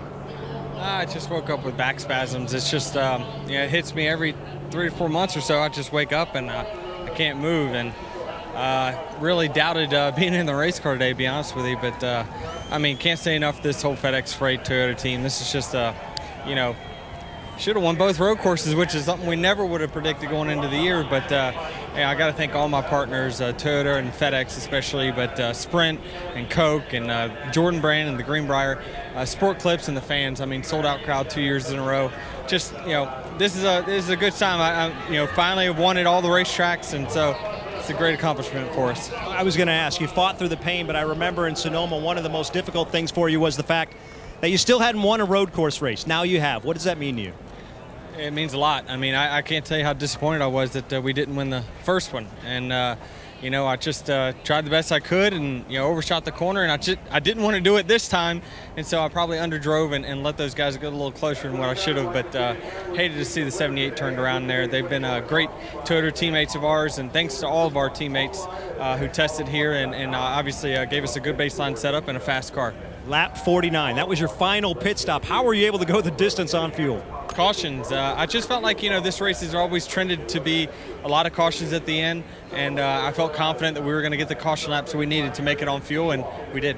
What were those closing laps like in those restarts? Hectic. Really, I didn't do anything special. It's just the front 2 cars, the 2 and the 18, just overshot the corner on that one restart and gave us an opportunity. And then it was about just hitting my marks and making sure I didn't give those guys a chance like I gave Tony a chance at Sonoma. So, really proud of this effort. This is a great sign of things to come. I feel like we'll be a good threat in the chase. Congratulations. Thank you. Rick, up until today, Denny Hamlin had not led a single lap here at Watkins Glen. Today, he led 10 and ended up in victory lane. Of course, the most important lap, the last one. Let's take a look at the Coca-Cola winning moment for Denny Hamlin. The restart. 10 to go. The 18 and 2. Too hot going into turn number 1. Denny Hamlin gets the lead as they wreck behind him. And when that caution came out, Denny Hamlin was out front, but he put together the right laps at the end of the race, hitting his marks, as he mentioned. And now you look at the chase standings. 2 wins for Denny Hamlin. That bumps him up to 4th. Chris Buescher, 3 points behind 30th after battling with David Reagan all day today. And what sticks out, obviously, is Kyle Larson. So close, 1 corner away from having a top 5 finish. Cannot finish it off. He's running through from behind, and only 8 points to the good now. Yeah, Chase Elliott, we mentioned him before the final restart. He improved his position from 18th to 13th on that last run. Those points plus 49 looking better and better as they get closer to the chase. Look how close it is behind him. Ryan Blaney only 19 points, Casey Kane 10, Trevor Bayne only 8. So this battle is going to get tight. Jamie McMurray could have a pretty good cushion if Chris Buescher gets into the top 30. That would push the line up 1 spot. Kyle Larson out of the top 16. Jamie McMurray would be on that 16th spot. Now let's go with Kyle, Krista, and DJ. Thank you, Rick. What an amazing race. There you see the 11 car finally making it to victory lane to join the winning driver. And for the 2nd year in a row, the driver who wins the Daytona 500 goes on to win at Watkins Glen. Welcome to our NASCAR America post-race show presented by Advance Auto Parts. Chris Devoda alongside Kyle Petty and Dale Jarrett. And yeah, we're just a stone's throw from victory lane. I think if you were at home and there was a word of the day, Kyle, in these closing laps, it had to be aggression. Aggression's one of the words. The other word is mistake. But I think we saw so much aggression here today. I mean, from the time they dropped the green flag, these guys knew with this tire, with this repave, with the configuration that they were racing up here, they had to make things happen and had to make them happen on this restart. We saw things going into turn 1, and we saw things going into the inner loop through the bus stop. But the big thing was all the mistakes. It seemed like the first 5 or 6 pit stops we had speeding, we had tires loose in the pits. We saw guys taken out of their rhythm and taken out of their strategy because of mistakes. Yeah, and it put a lot of these drivers that we expect to contend here in positions to where they got involved in accidents that they normally wouldn't have been in, running at places where if it wouldn't have been for mistakes on pit road, things happening, then they would have not have been there. Then we saw 2 outstanding road racers battling each other from the front row with Brad and with Kyle Busch. And they were just trying to outbrake the other down into turn 1, and neither one of them used enough brake there. And, you know, sometimes it's hard, no matter what you're doing, and something that you've experienced year after year after year, and then it's totally different. It's hard to undo that in your mind. Even knowing you've got a harder tire than what you've had before, you think that you can still drive off in there and get the car slowed down enough to make the corner, and they didn't even really come close to doing that, and it opened the door for Denny. He took advantage, did a great job. Yeah, in simple terms, it was like a game of chicken, and those 2 guys lost, and Denny Hamlin won. He made the corner when he got there. When we come back, we will hear from more drivers, including today's winner, Denny Hamlin. We'll also hear from Joey Logano and Jamie McMurray. All of that and more. This copyrighted telecast may not be reproduced, retransmitted, or used in any form without the authorized written consent of NASCAR Broadcasting. NASCAR would like to thank all of our fans for your support, and we hope you enjoy today's broadcast.